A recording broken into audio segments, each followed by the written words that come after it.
Isn't this a sports show? 1999, Mike Maslowski. Yep.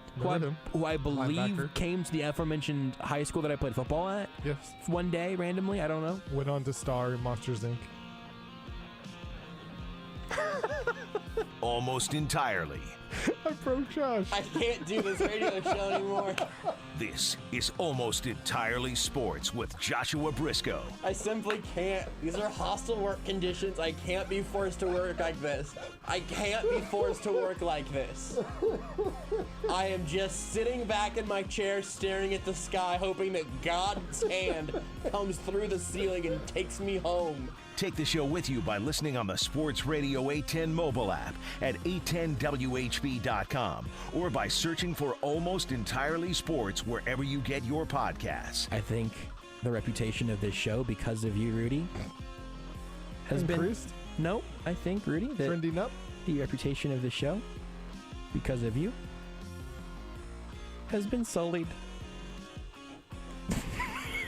This is Almost Entirely Sports on Sports Radio 810 WHB. We got some stuff to talk about tonight. A little bit of news, some from yesterday, some from today, some could break during the show. Who's to say one way or the other here on Almost Entirely Sports? I'm Joshua Brisco. Rudy Salazar is in the studio right now. Say hi, Rudy. Hey. You're supposed to say hi, Rudy. You're out of practice. It's been a long time since you've done that bit. Who's Rudy? That's you. And Never heard of him. Blake Schneiders running the board tonight and tomorrow night, I think, and then not on Friday, I believe, is all true. That is correct. It's nice to see you over there, Blake. I will say it's strange seeing you on a weekday evening. Usually you and I do some radio together on a sports Saturday, perhaps a sports Sunday every once in a while. But Blake back there on the board right now and Rudy in studio. I'm technically off duty on the nights. Yeah. Monday through this Thursday, helping fill in for the Border Patrol. Right. But yeah, here I am. I am Rudy, essentially. Not quite as good looking or as talented, but that's the title that's been bestowed upon me. Technically Rudy. I tried to take the night off, and then Josh started crying, and Yeah. it got unpleasant. So I just said, Yeah. sure, I'll be here. There's just going to be some fun things that are going to happen over the next couple of nights, like to see if Rudy looks over his shoulder at the TV. I'm very small. you can watch the show live on the Sports Radio 810 Facebook page, look. the Twitch, and the YouTube. I mean, you can see the whole studio. Right now, you can It's a see good people view. walking by through the glass because Blake is over there, and you know, First time man on the cameras. if we get, does he know how to zoom in on the cameras? He should. Well, okay, know all how to right. zoom, Blake? All right, so you're going to put Blake on blast to be like, all right, can he reframe a shot mid-show? Look, for me... I'm also confident that even if I hadn't if I never taught Blake how to zoom in, that he could look at the controls, and it's like, 2 + 2. Blake is smart enough for that. I'm confident. They in that. are labeled. Yeah. so. Okay, very good. I think he can read. I guess is where I was All getting right, to. well, don't go that far. Yeah. He completed kindergarten. Did you learn how to read in kindergarten? I forget. Yeah, I mean, he didn't get through kindergarten on his first go, but that's okay. Some people take time. Flowers bloom at different speeds. I started kindergarten a year later than most kids because my parents just wanted to make sure I was mature enough. I only was there for 1 year. I just started a year later. I didn't know that, but I Yeah. believe it to My be parents true. didn't want me to be the youngest kid in my grade. They wanted me to be one of the older boys. So that also gave you a huge leg up in like school sports, I would think, right? sure. Because you were a year older in a grade lower. I mean, that's For sure. enormous. I wasn't the oldest kid in my grade, but there was a couple of us. If you had an August birthday, generally you were held. It's pretty traditional. Not everybody's like that. Fun fact: my roommate who I went to high school with actually has the same birthday as me, but he was in the class below me. But he's 2 full years younger because his parents actually made him go to school when he was 5 and be one of the youngest kids in his class. Your parents did the right thing, which is to underpromise and overdeliver. I mean, they set you up for I would success. argue he's more successful than me, so I would argue that he's doing the right thing, or his parents did the right thing. They forced him out into the real world earlier. It's like, hey, you're 5. Yeah, Good job. but you were able to dunk in 5th grade, so Yeah, I wish. little. I was a short kid in 5th grade. My growth spurt didn't come till junior high. I was the short kid in my class for a while. Really Yeah. shocking. It's kind of in my family. Everybody kind of has their growth spurts a little later. Like my uncle is 6'7", 6'8", but he was like I think 6'2" when he graduated high school. Or something. Still tall, Right. But hit a growth spurt after high school, and My dad's just very short, which is why I stopped about here. At a measly, 6'4"? 6'3" is what I say. Might as well be Everybody round up. swears I'm 6'4". I say I'm 6'3.5". You might have some fun opportunities 6'4" on to Tinder, though, of course. Oh, of course. You might have some opportunities over the course of the show today and tomorrow to see what's a little. If you're really into almost entirely sports, first of all, God bless you. Thanks for listening, Mom. Go see a therapist. You might be able to feel the difference of having Rudy in studio. We'll see if Blake makes any terrible errors. If you're watching the stream, you should just feel lucky that we're even on here at all. Even if 90% of the you know what I could do now? I can gesture my full range of motion, and you guys can see it. So I forgot how I could wave in an airplane on Twitch. I forgot how cold it is in here. Or just dance. I was thinking about taking off my jacket. Actually, getting a little toasty. I kind of want to go back. It's warm in there. I forgot how cold I get in here. If you took your jacket off, you'd just be wearing a normal outfit then, Josh. Yeah, it's still pretty eccentric, I would say, but the jacket is definitely a statement piece. I just put it on because it's warm. It's my thicker of my two sort of biker jacket cuts that I have, and it kept me warm on a chilly drive. But I'm starting to get a little toasty in the studio. I had to step outside this morning about 4:45 a.m. It was 5 degrees. Remember an hour and a half ago when it was 60? Remember it was 60 degrees 2 days ago? Yesterday, it was in the 70s. What are we doing? This is a dumb place to live. That was yesterday, right? I think it was 2 days ago, but 2 days whatever. Ago. Yeah, because yesterday it snowed. 2 days ago it was in the 70s. All the days blend in. Midwest has got to get its bleep together at least a little bit. Silliness. 2 great points from the Twitch chat, and then I'll set up where we're going with the rest of the show today.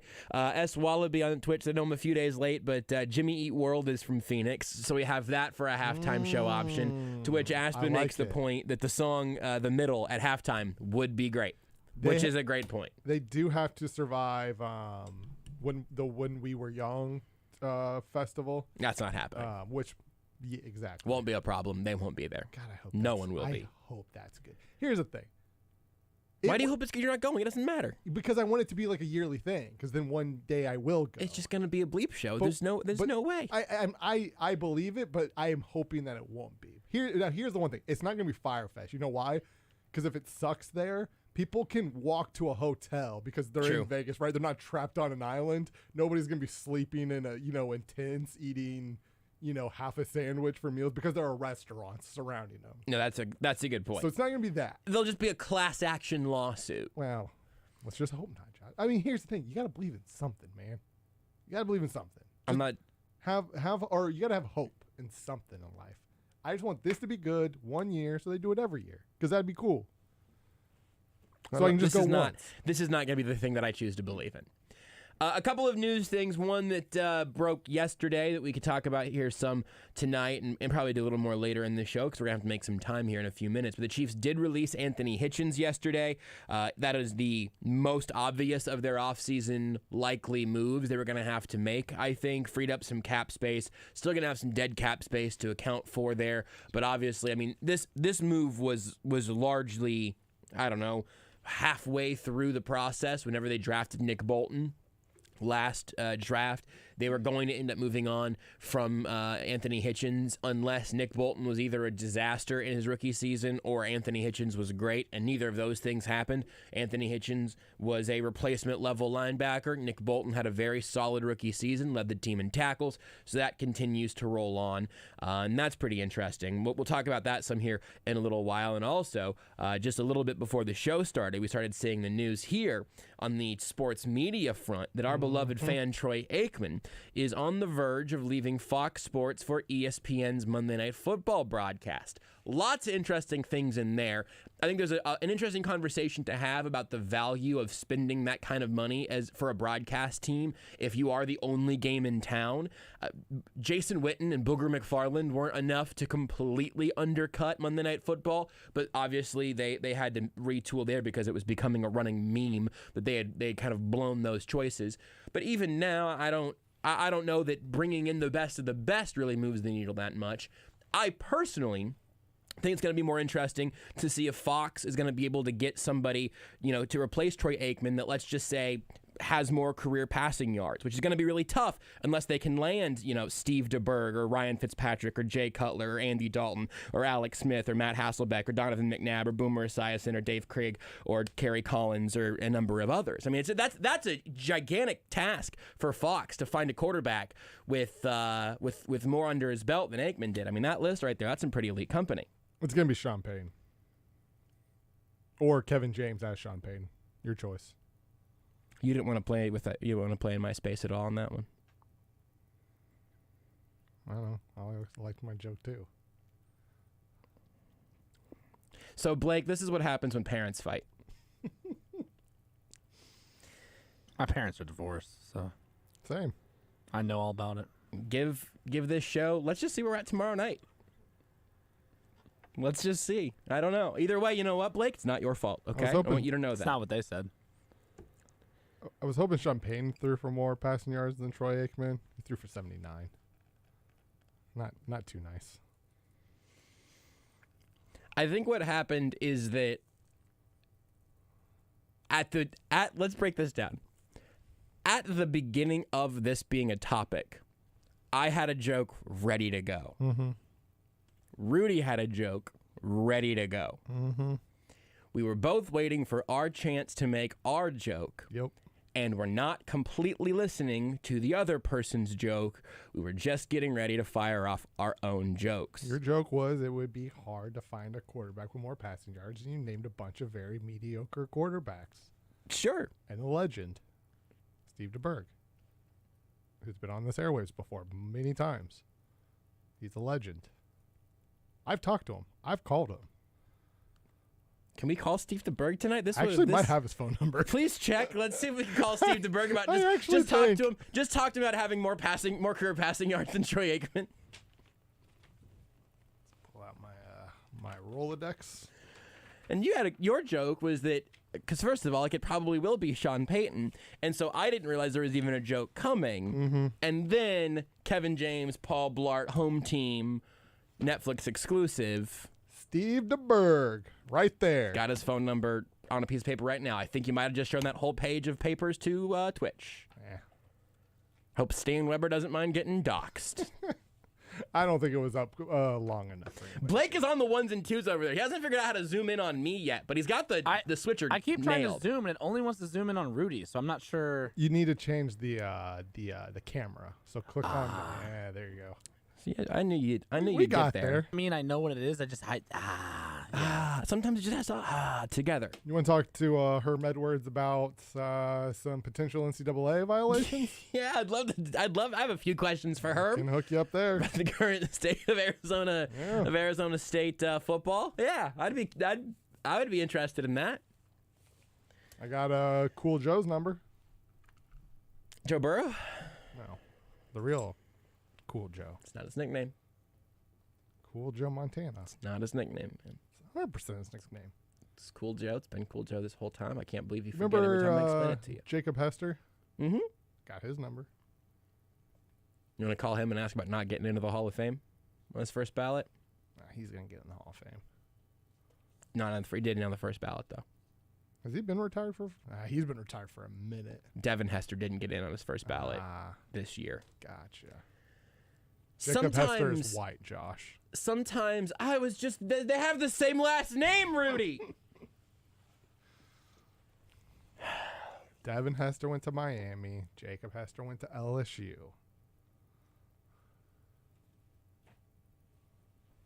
Completely different people. The good news is we have an excuse to take an early break because I do want to have plenty of time to talk to Kent Swanson. He's up first. We'll also talk a little bit of KU basketball with our friend Michael Swain of Fog.net and 24/7 Sports coming up at 8. But on the other side of the break, Kent Swanson of KCSN. He put out his first 7-round mock draft. Oh, boy. Oh, we're here. I love a good mock draft. Season, SZN. Also the KCSN draft guide around the corner. Did you see who he was tweeting about today? I don't follow Kent on Twitter. Okay, good point. I just maybe somebody else put it out there.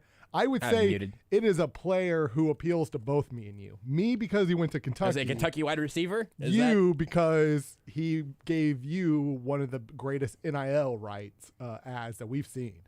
Oh, yeah. Big bully Marquand McCall, baby. I'm here for that. I love me Marquand McCall. He's up. And let me tell you, he's a big boy. Well, I'll let you ask Kent specifically about the possibilities of finally getting a Kentucky staple onto the Chiefs roster. Got to eventually, you would think, and this would be a great maybe one. Liam Cohen, but that situation's never going to figure itself out, apparently. No, the Chiefs are going to kick off their first preseason game. It's just going to be Andy Reid, Steve Spagnuolo, and Dave Tope standing on the sidelines by themselves. It's going, all right, well. And it'll be fine, I'm sure. I guess they'll figure it out. We'll talk to Kent about all that, much more, and probably some things we haven't even touched on yet whenever we come back here on Almost Entirely Sports. Want more Almost Entirely Sports? Watch the show live on the Sports Radio 810 Facebook page. Greg Gurley here for Buck Roofing. Winter is here. Cold.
You're listening to Almost Entirely Sports. I owe a great deal of gratitude to you, and I would like to think that part of the reason I started this podcast is because of the opportunities you've given me. With Joshua Brisco. Cut that. Beard, you got that? That's a promo forever. We will use that.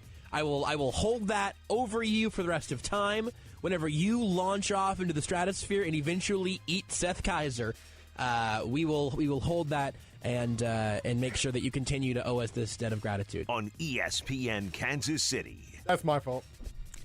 Just a lot of moving That's parts. on me. Just That's a not lot. Blake's, Just that's a not lot. Blake's fault. Not Blake's fault. A lot of things going on. Blake, everything audio-wise throughout that, you did a great job. Not your fault at all. What happened here is, first of all, I was going to make the explanation to Kent that obviously this gratitude-filled liner was clearly not Rudy's dealing because he would never. But we've got Blake back on the other side of the glass because Rudy's technically off tonight, but Rudy's in studio, which is great. I love having three of us here doing the show together. I'm excited to be together. It was a great liner. We haven't really played that one. I don't know if we played that one since Kent's been back. I obviously see why. Right. Now, Well, I never picked it, so I never I did not know that liner existed. It's not one I've clicked on before, which is why I would have never updated it. And also, we obviously know the person prior did not update it. The end of that liner you may have heard said on ESPN Kansas City. We are on Sports Radio 810 WHB Kansas City. ESPN Kansas City is where this show migrated from once upon a time. That was an ESPN Kansas City Kent liner before AES on ESPN Kansas City sort of evolved, and before Kent died and then came back to life. R.I.P. What I will not find anywhere between Blake and Rudy and Beards or anyone who's ever touched that liner is anyone with a shred of accountability on behalf of it. No, it's fine. I would rather not have anybody be accountable to this. Let's just blame other people. I'm fine with taking accountability. It is definitely not Blake's fault. It's not Blake's fault. How did I pick the one liner? You said, hey, and we've used all of the one Welcome liners to in that. Almost Entirely Sports. That's how it is. I just picked the one that happened to be the goose egg. And then I think it's at least I'm willing to take blame. It's at least 99% Beards' fault. At least. You're such a... Blame the guy who's not here. Rudy is willing to fall on the sword as long as that sword is a toothpick. Kent Swanson, though, is with us here regardless. He is of KC Sports Network, kcsn.substack.com, kcsportsnetwork.com, the KC Laboratory Podcast. Mercifully, Blake didn't pull one that had a bunch of old media outlets. That would have been a bigger problem. But not only can people read all of the great work you guys are doing up on the Substack, dun-dun-dun-dun, it's back!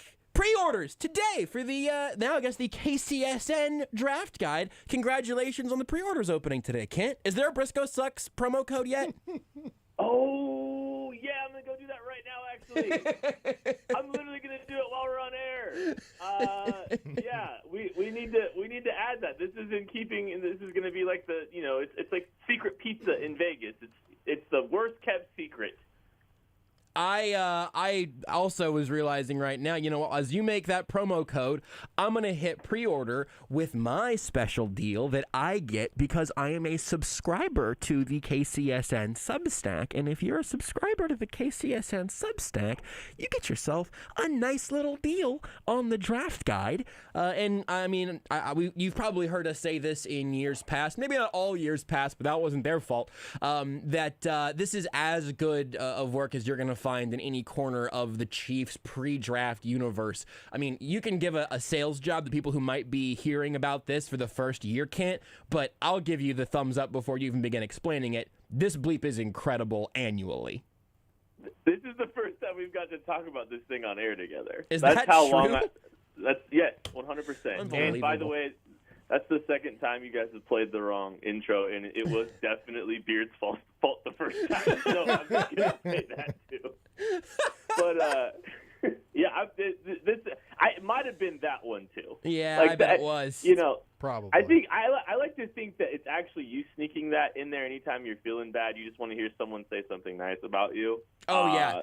No, I have that. I have that saved on my phone just for me to listen to when I get sad. But that's not. If it'll help, it's labeled verbal response to Josh's. Oh, I'm sorry. It was actually about. No, that's a different one. It was about brown nosing you. Oh, excellent! There you Wow. I also have that one on my phone for when I Ken get Swanson sad. brown nosing Josh.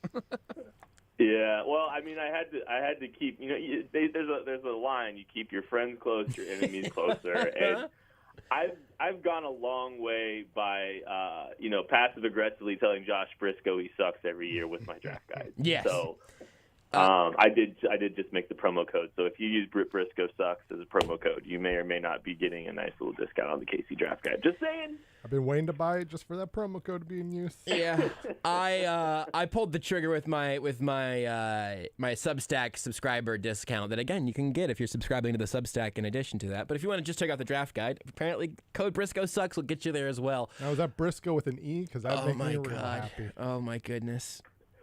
I at least know how to spell his name. That's I've gotten very good at spelling it with this promo code the last year over year. Will you give people a little bit of the formula of what goes into the draft guide, and how you guys make it Chiefs specific on literally every profile? Yeah, sure. So, this is the fourth year we've been doing this book, and it's really just a passion project is the easiest way. Like, part of what, like the KC Laboratory guys, part of what kind of really spurred our friendship / really budding bromance is just like we love the NFL draft, and so like we all kind of bonded over that, and we've always just loved that so much that this kind of became the baby of all of our love and effort there, and that don't clip that. But we've been doing this for 4 years, and we grade hundreds and hundreds and hundreds of prospects. We write up the top between 10 and 35 players at each position, and we kind of just profile these players, their strengths, their weaknesses. Then we talk specifically about how they fit the Chiefs and give you a paragraph explaining why a guy might be a good or a bad fit based on tendencies that the Chiefs have had historically. Maybe it's Steve Spagnuolo's defensive end preferences or things like that. And I mean, honestly, we've had a lot of success hitting with high fits. So we've had a lot of high fits drafted in the guide the last few years too. So it's been really fun. And like, this is year 4, and yeah, this is the craziest time of year for us. For honestly, you go straight from the season to this, and this is just a madhouse. But it's a lot of fun too. Also, I should mention that if you go and you do get the draft guide at full price, you get yourself 6 months to the Substack. So basically, you're either going to get a great price on it, or buying one thing will get you a better price on the other, or free subscription on the other. I couldn't even give you – we would take our entire segment to tell you all the ways that you could get a good deal on the guide and on the Substack. And so I would suggest you just go do it, and you go find what works for you. Well, like you said, it's a tremendous piece of work every year, and the Chiefs specific stuff like that for me is just it just makes it an absolute treasure trove. So that's releasing April 6th, I believe. You can pre-order it right now. April 6th? So it's April 6th. You go to gum.co, gum.co/KCSN22. That's the link. You can go get the guide, and $24.99 gets you 6 months on the Substack. It gets you like a 300-page book devoted to the Chiefs draft. So we're insane, but we love what we do. And I love that you guys do it, because I wouldn't love doing this, but I love reading what you guys do, and so that's perfect. Along those lines, you celebrated today in a way that I just I do not think could have been more appropriate, which is that you gave us what we really needed. You gave us a 7-round Chiefs mock draft. Mm-hmm. And, I'll tell you happily that I am not at a place right now where I am here to tell you what I think of individual college football players heading into draft season. I'm not there yet. What I do know is where the Chiefs roster stands and some of the positional needs they have. And running back. And all of them are running backs. But as we talked about last week, and people could go read your article up in KCSN on the Substack, and go listen to last week's podcast if they missed it. You're looking at how the Chiefs have valued different positions over Brett Veach's time in the draft. You dropped the mock today, and then you had the audacity to look history right in the eyes and to spit at it and say, I'm not afraid of you anymore because I know what the Chiefs need. Yeah, I did. Yeah, I went with the cornerback in the first round. God forbid. Like I don't know. I don't know if this was entirely a what I think will happen kind of scenario. I really want to just have fun with this one. Yeah. And honestly, I'm not. I don't just because we've got a 4-year sample size of Brett Veach really not showing, at least publicly, a great valuation or appreciation for the cornerback position doesn't mean that they might not. They might do it eventually. Mm-hmm. They're at a position where they don't have a choice this year. I will be stunned if they don't spend early draft capital in at least $3 million or $4 million on the position. I will be stunned if they don't. Honestly, I could see them doing both because this team is so devoid of talent at the cornerback position. I mean, you think about it, they lost Mike Hughes and Charvarius Ward. So they've already lost a lot at the cornerback position where guys that they've been able to, maybe mitigate the lack of investment there are not there anymore. So now Kyler Gordon, a guy out of Washington, fits the profile perfectly of what Steve Spagnuolo likes, length, athleticism. So, hey, why not just throw him there? He was the best value on the board when I was kind of doing this evaluation. I think there is a potential path to a cornerback going in the top 100 this year for the Chiefs. I actually would agree with that, and in particular, thinking about what Veach said in his presser from a couple of weeks ago, somebody asked about exactly that. Hey, do you just hate? Why do you hate first 2-day cornerbacks? And he said, well, it's really more about the way that the board has fallen to them and the guys they've had around those spots, and if that's the way that this board played out, I do think that would make sense. Go ahead.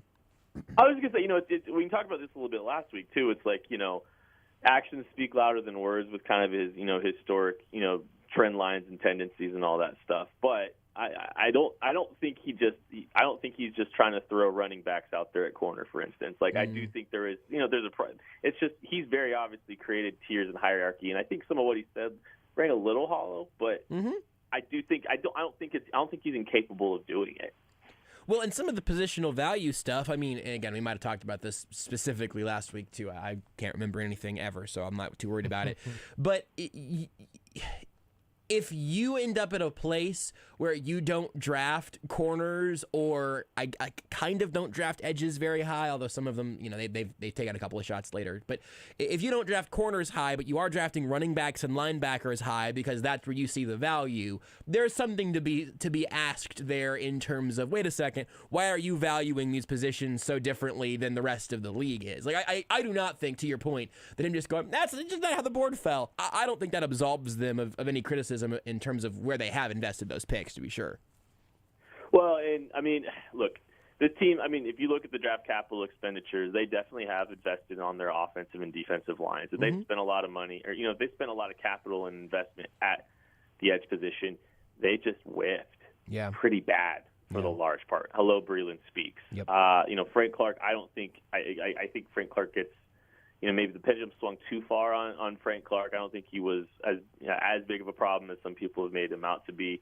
But, the Chiefs' hits have not necessarily been the highest positional value players, which, I'm glad they hit. I'm glad they hit on two interior offensive linemen and a linebacker this year, but you would like to see, maybe some blue chips at some positions that maybe have some higher value to this team. And, the guy I talked about in the mock with Kyler Gordon out of Washington would be a guy that definitely could become a blue chip player.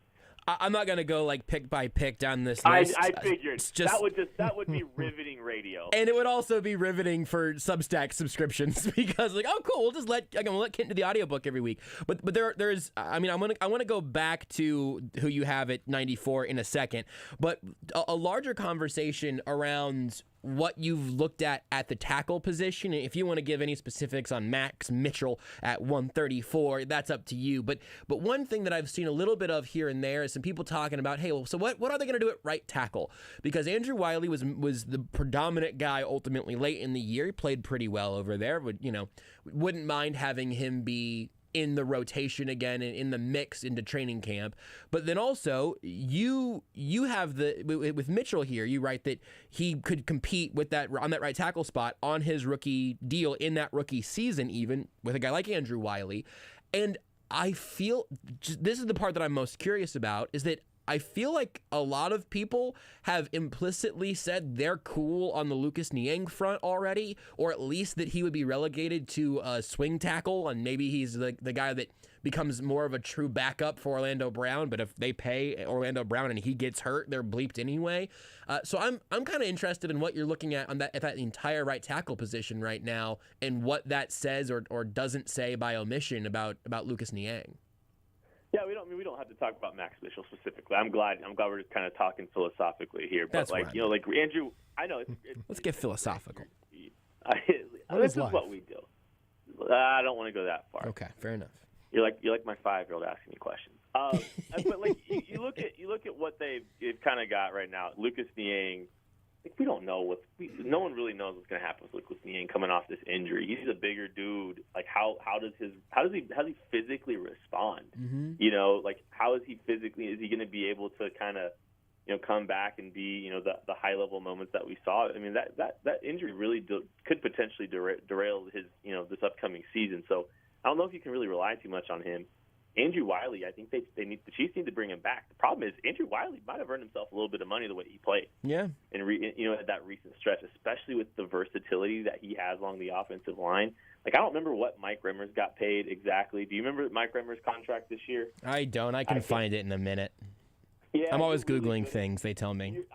You're really good at Googling things while we are on air together. 1 year deal worth up to $6.8 million with $3.3 million guaranteed. Yeah, so like I think three. Andrew Wiley's at least earned himself that kind of deal. Yeah. You know? Yeah. And so, you know, it honestly the framework could be perfect. So, you know, you've got some options potentially there, but I mean if Wiley's on a 1 year deal, if Niang doesn't come back to strength, maybe there's a guy on day 3 you can go look, and like I think there's some quality tackles in this class that could be had potentially, you know, down the board in day 3. And so that might be a good place for you to try to continue to, you know, manage and navigate the cost on your offensive line too, because you're about to pay Orlando Brown a lot of money and you're paying Joe Thuney the most guard money in football. So getting cheap with the other 3 would be really smart from the Chiefs too. Yeah, I agree with that, and it doesn't hurt my feelings to put too many picks into tackles. Like that's fine. It is just sort of interesting though, because at some point, like you can only have 2 of them on the field at a time, unless you're, you know, maybe the Niners or whatever. That occasionally you could get a little weird with it. But sure, but one thing really quick, you think about this though, like even if Mike Remmer or even if Andrew Wiley is just a guy that can kind of move along he's a guy that can play a lot of different positions. So like even if you go draft a tackle, you've got a lot of versatility along that offensive line, which is what this team covets for their O-line anyway. So like all the pieces fit, even though you can only play 5. Right. Well, and that conversation has been around Lucas Niang also. There's the idea that if he isn't your right tackle, you know, I don't remember if you said this or if I've just heard it from enough other people, that he could play some guard also. Like he's enormous, and so I don't know how that, you know, what he looks like at a guard spot, but it probably kind of funny.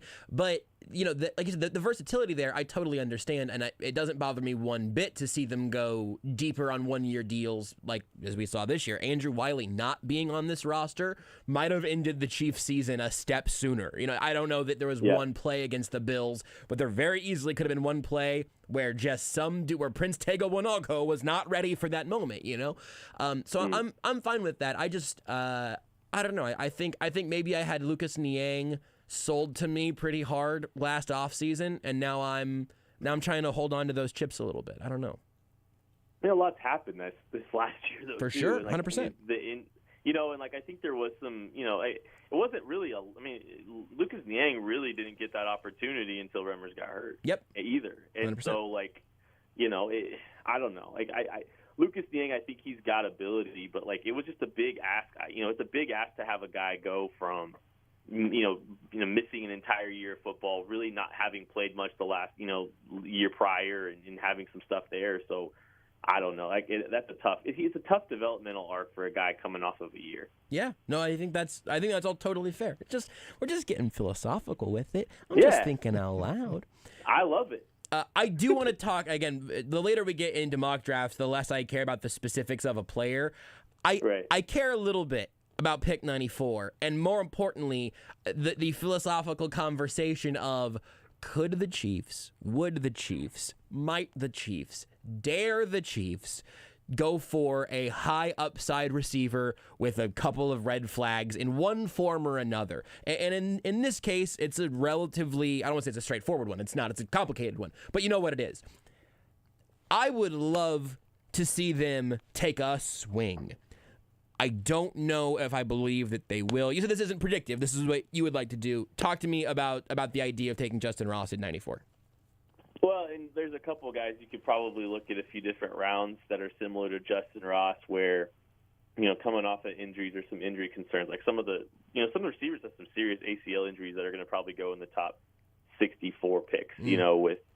With John Mechie and Jamison Williams from Alabama, those two, and then George Pickens out of Georgia, and now Justin Ross out of Clemson. His injury is not an ACL; his is more of a neck injury that kept him out for an entire year. And he came back to play for the Tigers this year.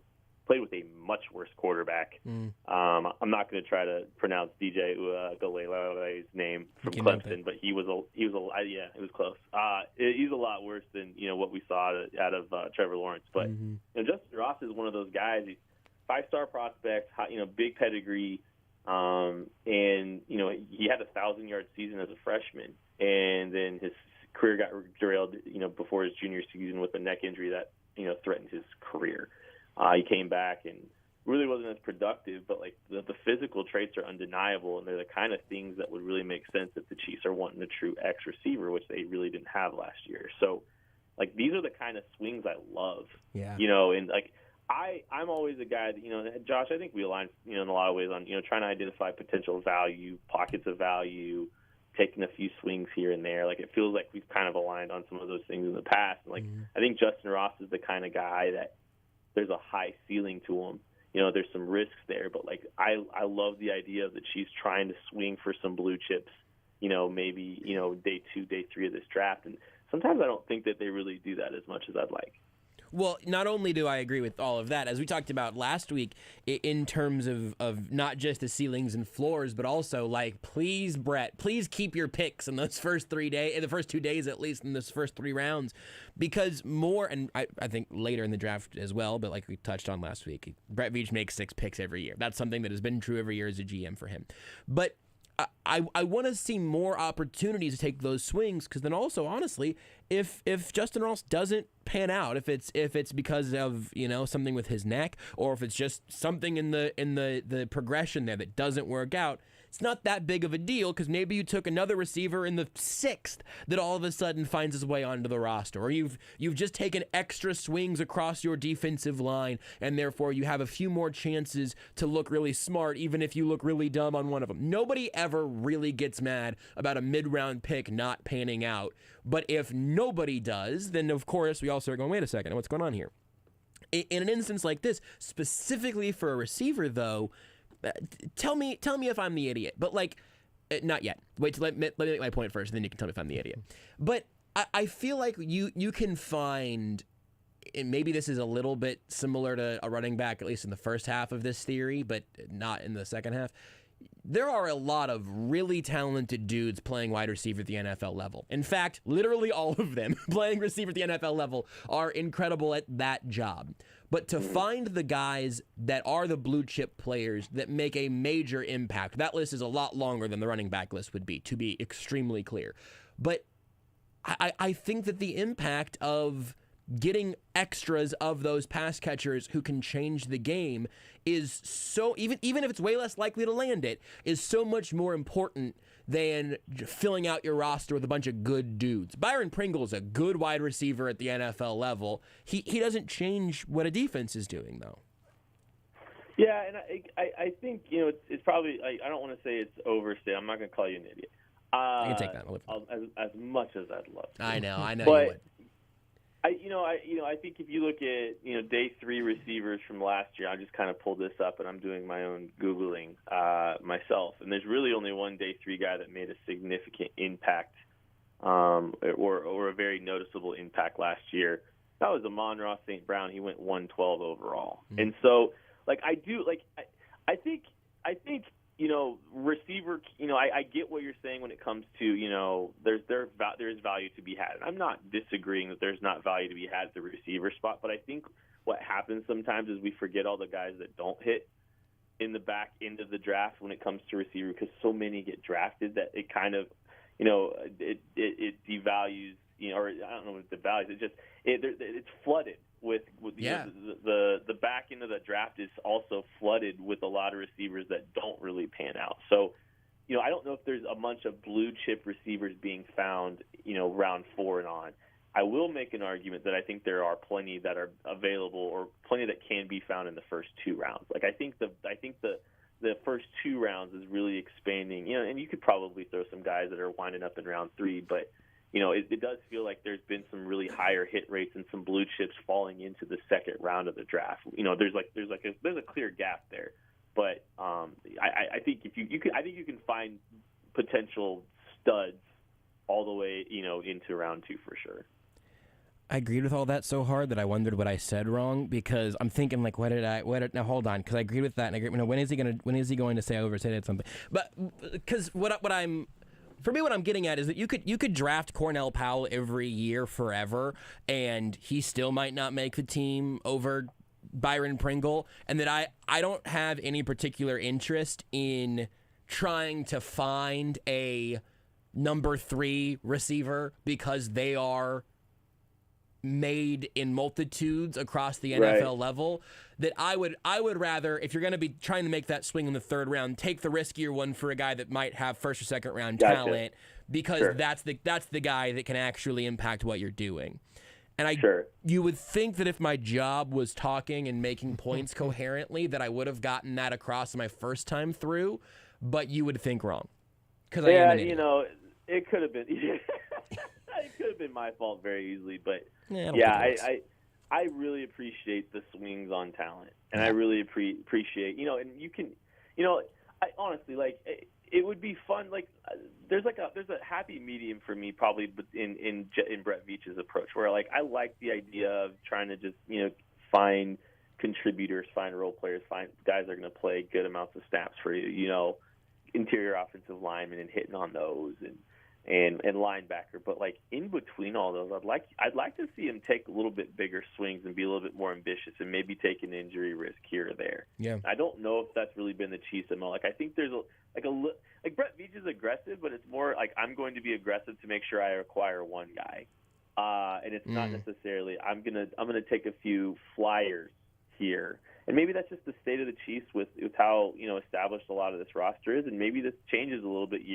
now that this team's probably going to need to start developing their own blue chips sooner rather than later. To that point of the contributor thing, again, like whenever you look at, hey, I'm going to give you some really good draft picks based off the production these guys gave from where they were selected, okay? Nick Allegretti, he's well overachieved his draft position. Rashad Fenton, well overachieved his draft position. I can make an argument that Darwin Thompson did, because he was right there and smack dab in the middle of those two in 2019.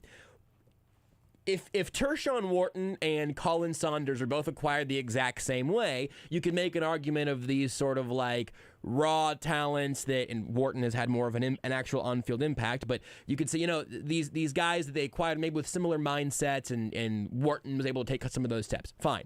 Tershawn Wharton's an undrafted free agent, and Colin Saunders is a 3rd-round pick. If you're going to find guys who are going to be contributors, if we're going to talk about Derek Nottie,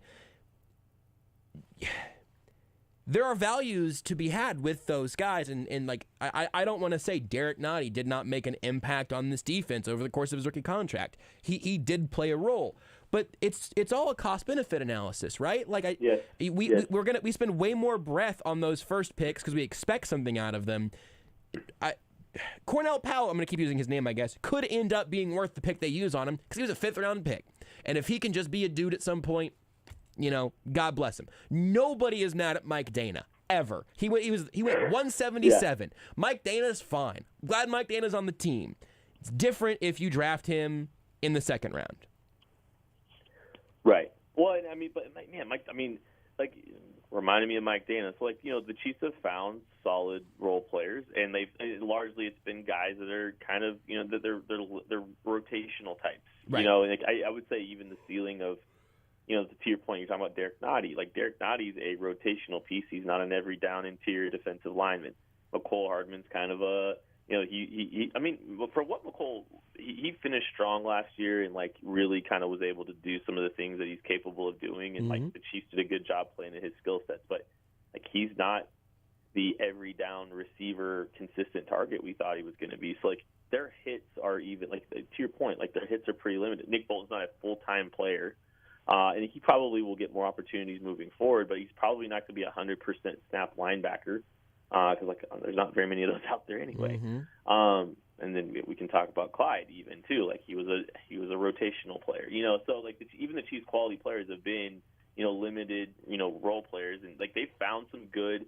Like I will give Brett Veach credit. I like what he does on day 3, to find some of these guys. But at the same time, like you can't be safe on day 1 or 2 because they rarely pick on day 1. And then it just feels like as aggressive as we talk about Brett Veach being, it doesn't feel like the picks he make are always that aggressive. And that's what's so fascinating to me. I think it's really interesting. Last thing that's off the draft side, and then we can remind them about the draft guide and the mock-up on the Substack. But this could be literally anything. Did you have any reaction other than that makes sense whenever the Anthony Hitchens cut came down? No. I mean, it was weird. I didn't know it was going to be this soon. Yeah. I mean, I'm glad we got some Chiefs news, I guess. Like, that sounds weird to say, but, I think we just needed something to hit the timeline after this week. But nothing surprising. I think it was a pretty obvious move, and I think I think part of the reason Nick Bolton's here is because he is the new Mike, and I think that they were going to give him a year because Steve Spagnuolo, he's been hard on rookies, it's just hard. It's hard to transition into a Steve Spagnuolo defense for rookies. Nick Bolton got a year under his belt with a phenomenal mentor and a guy who probably knew that Nick Bolton was going to take his job eventually, and still really treated that kid well and helped develop him. So, it was surprising the timing, I guess, a little bit. I thought it'd be at some point different, but best of luck to him. And his case is weird. His career is weird, but largely I think he was a positive impact on that locker room and made some plays on the field. You can go pre-order this year's draft guide at gum.co/KCSN22. You can go pre-order it right there. It'll come out in April, but you can pre-order it now, launching today. And the new mock draft up on the Substack, kcsn.substack.com. New episodes of the KC Laboratory podcast continuing to smatter across your podcast feeds. Give one more quick pitch for the draft guide and the Substack right now, Kent. Yeah, if you want 225 write-ups on prospects and how they specifically fit the Kansas City Chiefs, and a bunch of features about what the Chiefs have historically drafted with Andy Reid and all that good stuff, the guide is for you. And if you go to gum.co/KCSN22, you get that, and you get 6 months of the KCSN Substack, where we'll be breaking down free agents and all kinds of other good stuff throughout the offseason. Now, this has been pointed out by Chaotic Warrior on Twitch. Does the promo code Brisco Sucks actually make it more expensive? Oh, I wish I could do that. I am curious to see if anybody pulled the trigger on it yet. I think Rudy. Rudy's away from the microphone. I can relay any messages to him though.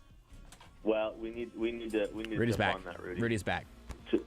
Just take care of business for me with the promo code, Rudy. Just saying. I'll do what I can. Tell you what, if you do it with an E, it should make it like $5 more expensive, and we'll see if anyone's willing to pay $5 just for a joke for both of us, for all of us. I guess. I would. I absolutely would.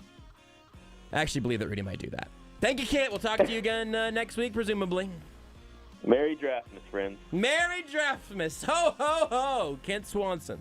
And check out the draft guide again, gum.co/KCSN22, kcsn.substack.com will take you to the KC Sports Network Substack, and you can use the promo code Brisco Sucks maybe to make it more expensive. Don't do that. Use the normal codes. You're listening to Almost Entirely Sports with Joshua Brisco on Sports Radio 810 WHB.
today. Today I've just even referenced making that joke on a pretty much bi-weekly basis, I think, because, we talk a lot of football around here, and I really enjoy college basketball every March. But we're not quite there yet, and if anybody else might be cramming for a pre-March test, well, then we'll do a little bit of it now here. For KU, recently with maybe a little bit of K-State, certainly look around the Big 12 some with our friend Michael Swain of Fog.net. That's on 24/7 Sports. You can go to Fog.net and go get all of their great coverage of all KU athletics, not just basketball, but if you're looking for some KU football recruiting, if you're one of those people that is itching for a little bit of KU football's turnaround, you can get all that up at Fog.net. Swain, tell me what percentage of your brain is devoted to KU football recruiting, even as we sit here in late February with KU basketball probably taking up the majority of the brain power? It's a good amount. I'd probably say in that 40% range. I thoroughly enjoy the football recruiting side of things, and I think for us in this business, it's the lifeblood of it. So we're kind of at the point now where visits start to happen again, so it'll pick up, but it's definitely probably 40, 60% probably going to KU basketball at this point. I genuinely think that's interesting, and something that Scott and I, Scott Chasen, formerly of Fog.net, he's gone to be with Kent, who's actually since come back down. But just that particular aspect of all of this, I don't know if I maybe shouldn't admit this or not, but I'm gonna. Just like covering, hey, here are the decisions that high school students are about to make about where they're gonna go play sports. That just to me seems like a completely overwhelming exercise, because that recruiting chase seems crazy. We don't really know what these guys are going to develop into once they do get into a college program and all of that. I mean, you say you love it, and I imagine that it is fascinating to be within the gears of it. It is a wild thing from maybe a couple degrees away, which is where I stand. For sure, and I think the way I think about it too is you're tracking decisions of 16, 17, 18-year-olds, which everyone has been that at one point in their life, yeah. And to say they're anything but consistent would be a lie. So I enjoy certainly the chase of it. I think there's an itch of always wanting to kind of find out more information on these guys. And I think that for me, I look at it more maybe a brighter side of, hey, these are kids that are going to go get their college paid for. They could be a part of, at least for KU, changing the program around in a program that has been awful. And I think for me, I enjoy that a lot, and kind of getting to know some of these guys, especially in the Kansas City area.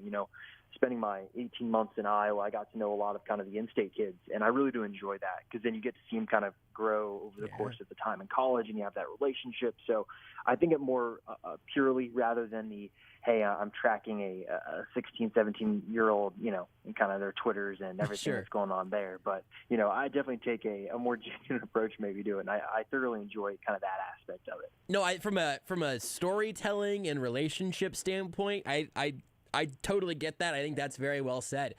It is just such a big, scary seeming world for me, someone who has never really had to cover that aspect of it all. So it's kind of it's a fun thing to watch people like you cover closely and have a good relationship with it, and to be able to tell some of those stories. So again, if that's stuff that interests you, particularly across the KU side of things, Fog.net will have you there. But also, of course, the great coverage that you bring in season, and certainly now I do want to talk a little bit about basketball with you because we are here in late February and we're nearly to the real good stuff. And you can make an argument that we're getting to the good stuff throughout college basketball right now, as some of these teams are a lot closer to making their final statements pre-bracketology than they are trying to make any of their early impacts. There's not a lot of season left, which I was reminded of whenever I learned that a 5-game suspension was going to be the remainder of the regular season. I don't want to talk about handshake lines though, but KU and K-State get a little Sunflower Showdown last night. KU puts up 100, and we can look ahead to Baylor. We can talk about the rest of the Big 12. But did you learn anything about KU in that effort last night?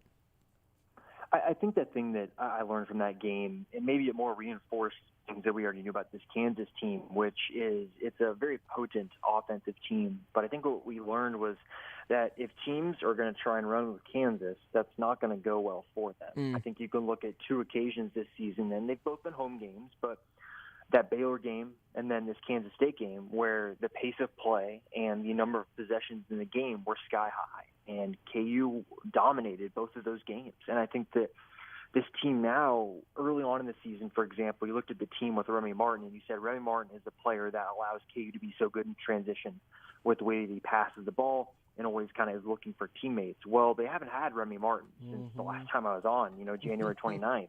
So they figured out a way to continue to be a potent team in transition and be a fast-paced team without that player. And so I think last night what it showed us is that this team is kind of clicking on all cylinders now. I think you can look even past that Texas loss, really going back to the Kentucky game. They played at a really, really high level, and they really could have won that Texas game as well. And so this is a team that heading into March and heading into this kind of home stretch of Big 12 play, going into the Big 12 tournament, I think they've found their identity of this isn't going to be one of Bill Self's best defensive teams. And offensively, it's a really, really good team. And I think for me, something that's so fascinating is with Bill Self over the years, right? He's someone that takes control of games. You look at that 2019-20 team that probably would have gone to a Final Four and maybe won the national championship. That team executed really well, and they ran a lot of set plays. This team has kind of turned into the opposite, where they just kind of roll the ball out sometimes and just go run in transition and run secondary stuff. And it's not Bill Self pulling all the strings from the sideline. It's Ochai Agbaji. It's DeJuan Harris, Christian Brown, Jalen Wilson, those guys making plays instead of, a coach calling plays from the sideline, guys executing from there. So I think big picture, I think KU's clicking on all cylinders. I think you saw it last night. I think that's a fascinating place for this team to find themselves. I also think it's a fascinating place for Bill Self to be. For the reasons you just lined up there, do you think that Bill Self is comfortable with this team and playing this style? Because I mean, you lay it out like this is the way that it makes sense for them to actually play. But I don't think that Bill Self was like recruiting with this in mind, if I had to guess. No, and I love you use the word comfortable because that was something that was brought up to him after the game last night with a lot of the bench players. I think you can look at someone like Joseph Yesufu, for example, right?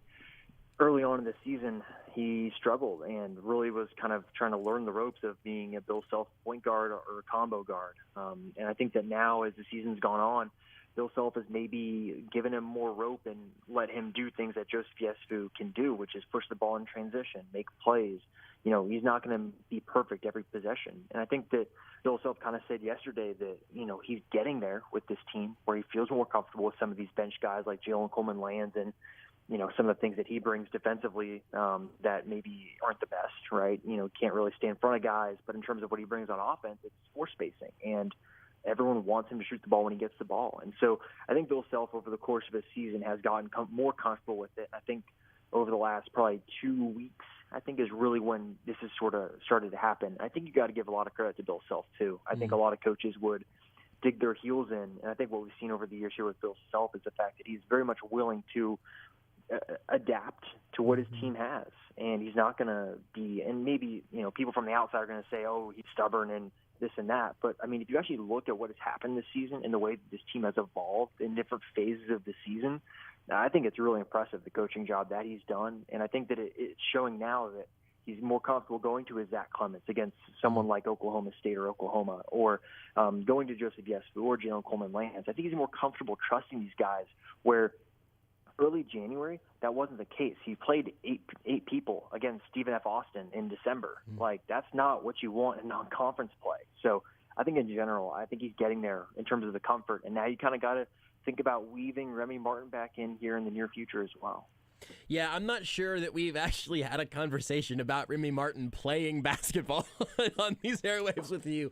And with that in mind, to say nothing of the timeline on Remy Martin, I want to go philosophical here first. Tell me which of these two statements is closer to being the truth here. That KU has shown that they can play this style of basketball and play it at a very high level without Remy Martin, therefore no real concern about if he does or doesn't return. Or Remy Martin, with the skill set he has, would take what KU has evolved into and take them to another level the remainder of the season into the postseason action if he were to return. Which one of those schools of thought do you think is closer to the truth? I think it's the latter point, and here's why. I think you look at March, you need big-time players to make big-time plays, and they have Ochai Agbaji, right? But what have we seen, right? Against Texas, they literally said, okay, hey, we're just going to play 4-on-4 basketball, and Ochai and his man's going to go stand in the corner all game. And that's what's going to happen, I think, in March, is you're going to see some drastic measures be taken against someone like Ochai Agbaji. And I think you look up and down the roster, you know, they're a really good two-point shooting team, right? Christian Brown is really good around the rim. Jalen Wilson, DeJuan Harris, David McCormick. Guys are really good inside the arc. But I think Remy Martin and the floor spacing and the ability to pass and find the extra pass to get other guys open shots, I think is a really big deal. So I think that Remy Martin is a player that with this kind of fast-paced style would fit into it and be able to potentially elevate it. I think you look defensively, maybe that's probably the question mark. Is he athletically going to be there considering he's missed so much time with this knee injury? That's kind of the question. But I think offensively, what he brings is going to elevate, I think, what guys like Ochai Agbaji and Christian Brown can do, because he's going to take some attention away from those guys. And I think when you get into March, it's going to be one of those deals where you kind of got to pick your poison. And I think over the course of a 40-minute game, I think that talent will obviously win out. And I think that with the talent KU has and the way that they score the ball, I think that's going to allow them to be the most successful. Yeah, I couldn't agree more. I'm glad to hear you say that because it makes me feel a little less crazy about kind of sitting here thinking like, man, if they do get him back and he is athletically where he would need to be, like we not only are seeing a good team here, we could be seeing a tremendously fun one continuing to grow if Remy Martin comes back for a postseason run and people are going to tune in for the first time and go, man, they must have been great all year with this Remy Martin kid, huh? And then you go, oh, well, funny story. So, like, what is fair to expect right now? Tell me what you know from a here's the current status on Remy Martin's standpoint, and then tell me what you think is fair to even hope for at this point in terms of his availability. Well, I think let's start here.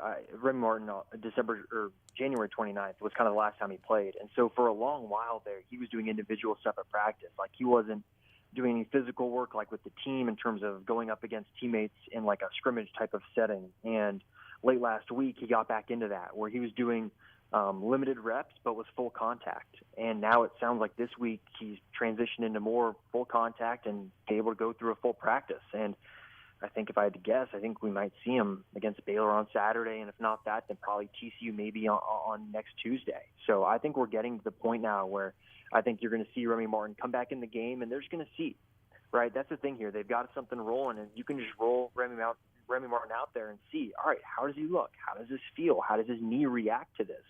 Because I think you look next week, right? You got a game Tuesday, Thursday, Saturday. Are you going to want him to play all three of those? Not necessarily sure if you want to put that type of strain on that knee so close to coming back. So I think you see how he is on Saturday, you see how he is on Tuesday, and then you probably play him on senior night on Saturday against Texas. So I think that's, if I had to guess, I think that's probably where things are trending right now. Of course, I think if anything is this whole, I don't even know if you call it a saga, but the way this thing has played out is you don't know.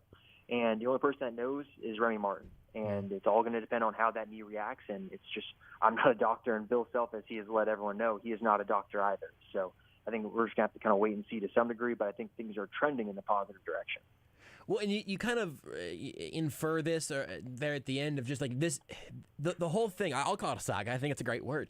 The whole saga has been a little strange, which like I don't know if maybe my head is just in like, hey, why haven't we heard about Eric Bieniemy yet mode of just some stories that I don't think are necessarily some grand conspiracy, but also have just kind of unfolded in ways that haven't totally, that have not gone the simplest of possible paths.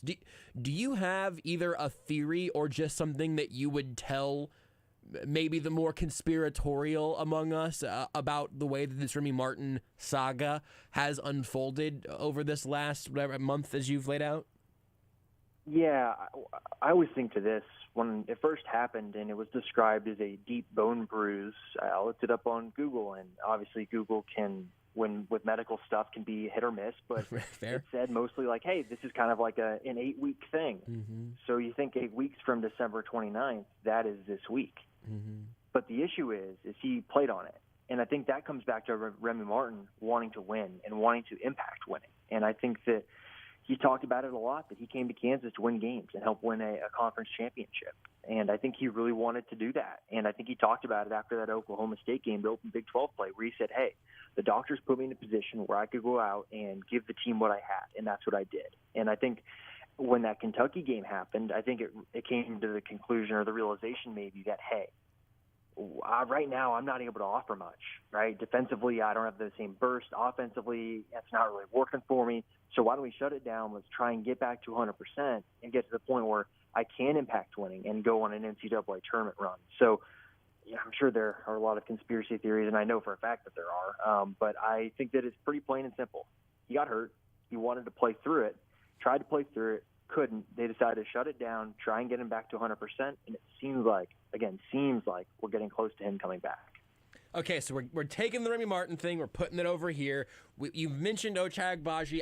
I don't know at this point if there's more to say about him, which is just sort of him being damned by excellence, I suppose. I don't think that there's nothing we have to unfold there, because for me, the next most interesting thing about this team is the rest of those guys. A couple names you've mentioned already, and some you haven't yet that I'm sure you will. But as we look ahead, even to Baylor, as you look ahead to what this team is going to ultimately need when we are talking about them in one-game sample sizes being season-ending matchups, who do you look to as, hey, this is a star turn for Christian Braun, or this is one of those guys in that rotation that is expanded coming off the bench that's going to have maybe an outsized impact, or someone from the others receiving votes category of what's interesting and what's next?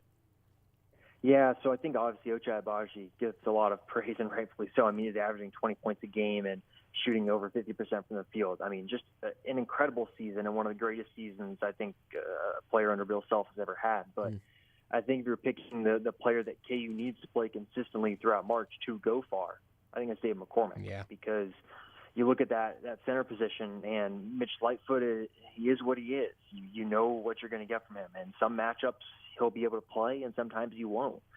But I think what we've seen from this team is when they've kind of clicked sometimes, it's when Dave McCormick is there, he's grabbing offensive rebounds, and he's not going to be an insane shot blocker like Udoka Azubuike, right? He's going to be someone that's in the paint, and he's going to be a big body. And I think that KU needs that, because on the perimeter, they're not great defensively. DeJuan Harris is a good defender.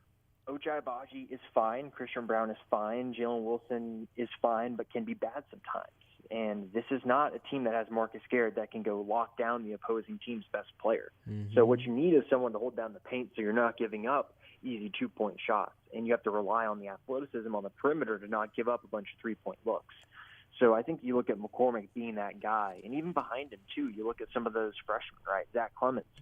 If KU plays a team that runs kind of that Oklahoma style of pick and pop, like Zach Clemens can guard that, and he did it down the stretch against Oklahoma in Lawrence. If you play a team that has kind of more of an athletic five-man that can maybe put the ball on the floor, you can use KJ Adams, who's a really good lateral defender. So I think the 5 spot for me is really the position for KU that kind of determines the level that they can reach, because if they get really good play from that position, you're looking at a team that can score the ball and they can rebound, right? And that's how you get out in transition, is by rebounding. So I think you look at that spot being the most important, I think, considering, what you get from those other wing positions. This, if this is going to just make you repeat some of the stuff you were saying about, what it looks like when David McCormick plays well, then you can make this one a quick one, I suppose. But what is different between a good David McCormick game and a bad David McCormick game? What's the biggest flip there? Yeah, if you ask Dave McCormick, he'll tell you it's playing with a free mind. And I think you see that sometimes. Against West Virginia, for example, he had a few plays where he messed up. I mean, he missed that wide-open dunk, threw it off the back iron, and went to half court.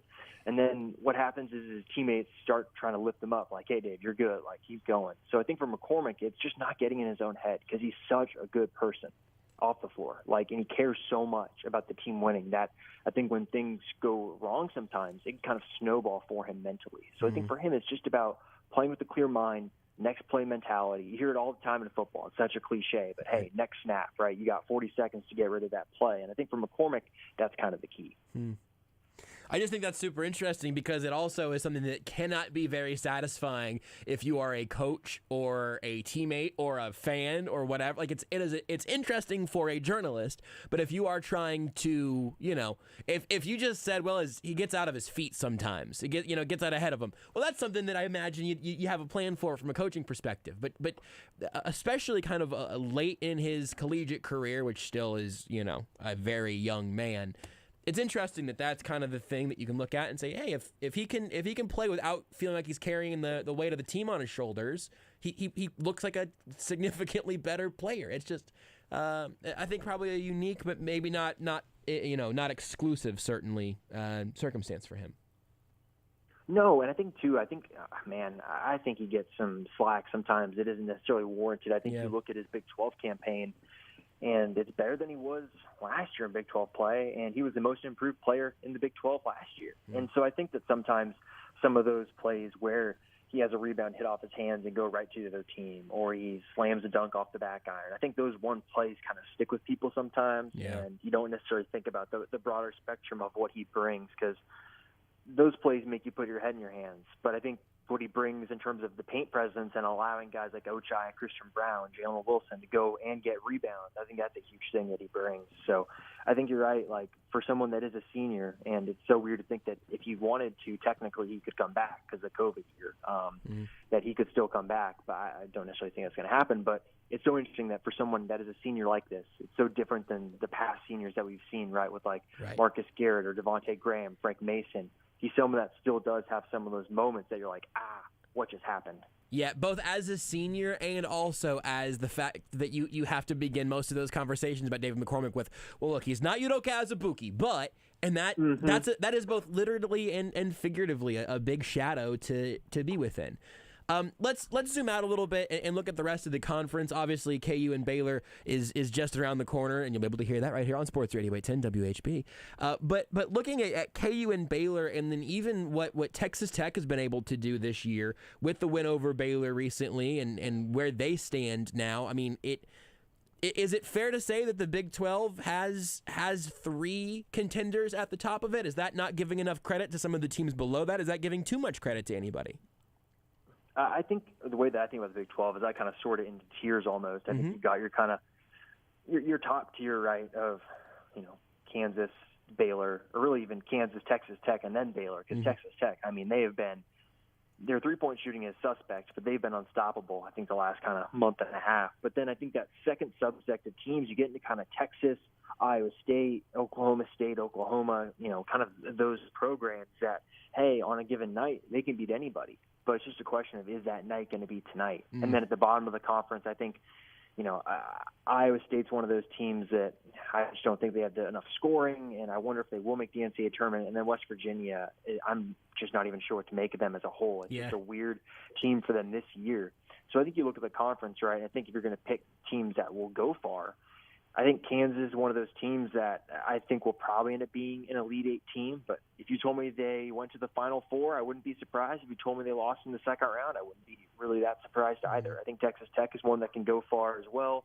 If Baylor gets healthy, I think they can go far. But I think outside of that, I think all the other Big 12 teams are kind of thinking like, all right, like they could win any game or lose any game.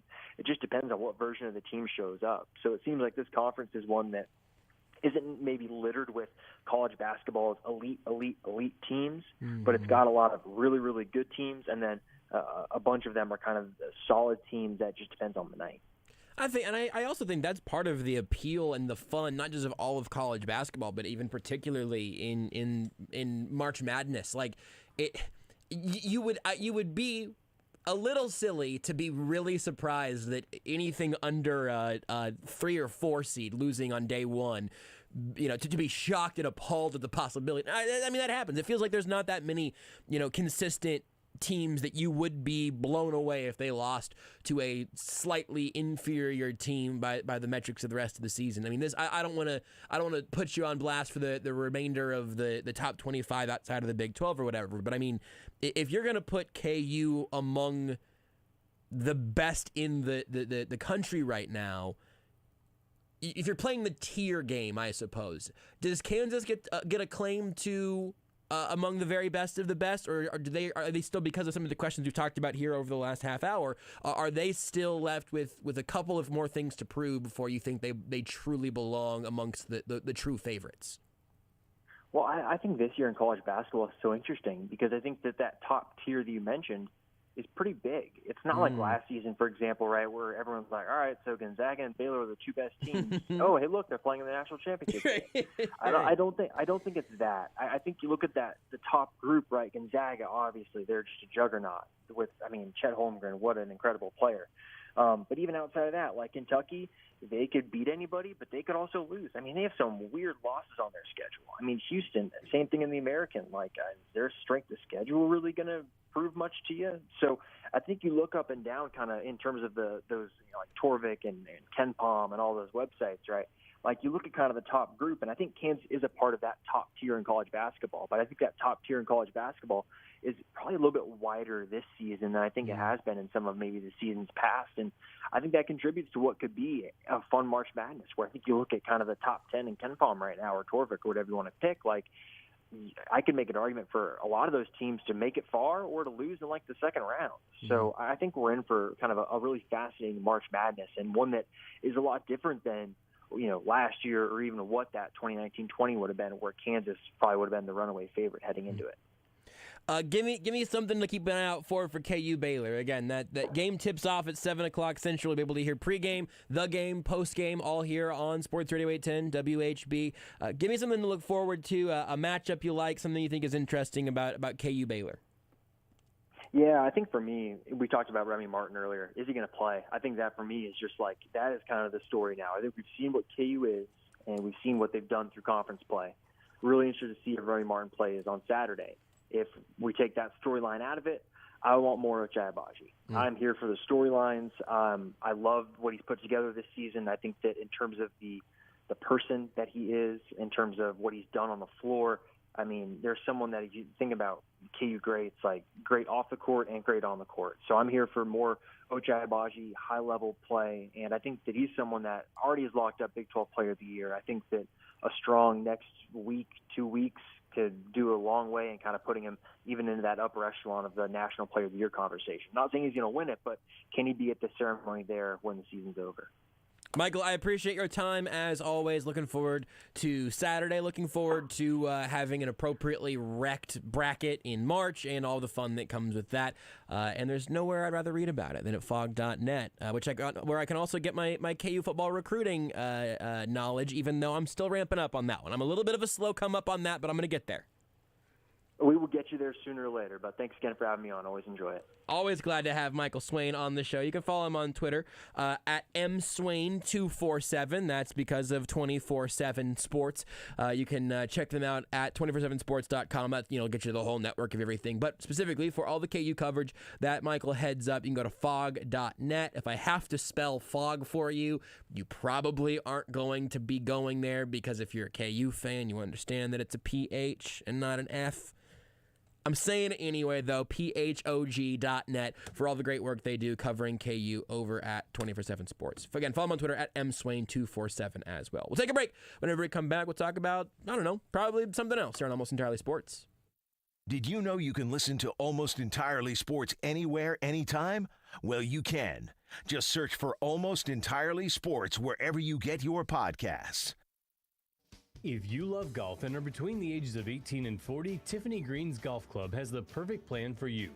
Tiffany Green's Young Professional plans are very affordable, and the monthly payment option makes it easy for you to enjoy every round with your friends. Starting at just $150 a month, the Young Professional plans give you unlimited golf with card and practice range throughout the season. Check out TiffanyGreensGolf.com or call 816-880-9600 to get signed up today. As an employer, are you having a hard time finding great people for your company? Let Sports Radio 810 help you with your search. Many local companies are taking advantage of the 810 Jobs Connection program. Recruitment is tough right now. The online search engines are packed with all your competitors. Sports Radio 810 Job Connections is a turnkey program designed to help you find your next hire. For more information, contact Sandy Cohen at scohen@unionbroadcasting.com. That's scohen@unionbroadcasting.com.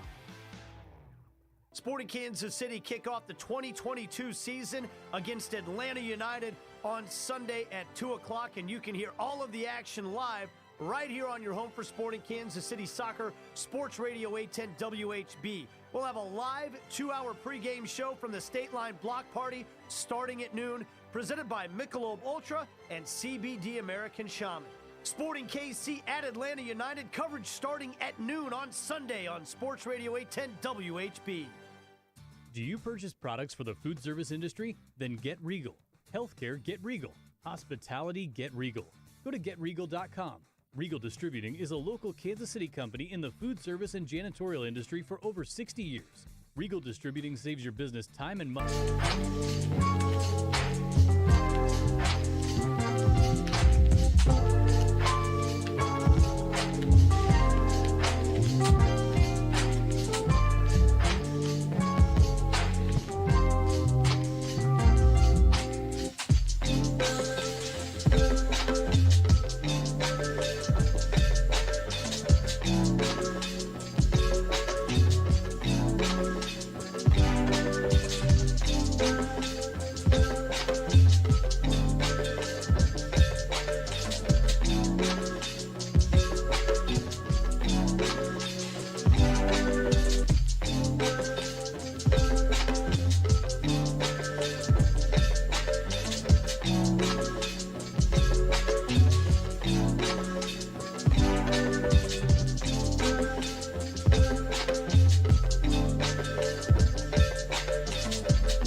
saw the tweet and you guys said yes, and I said, okay, I'm going to read it. And then I said, I'm going to give you a response. And then you asked, a response to what? And so I answered the question. To my tweet about the sheep.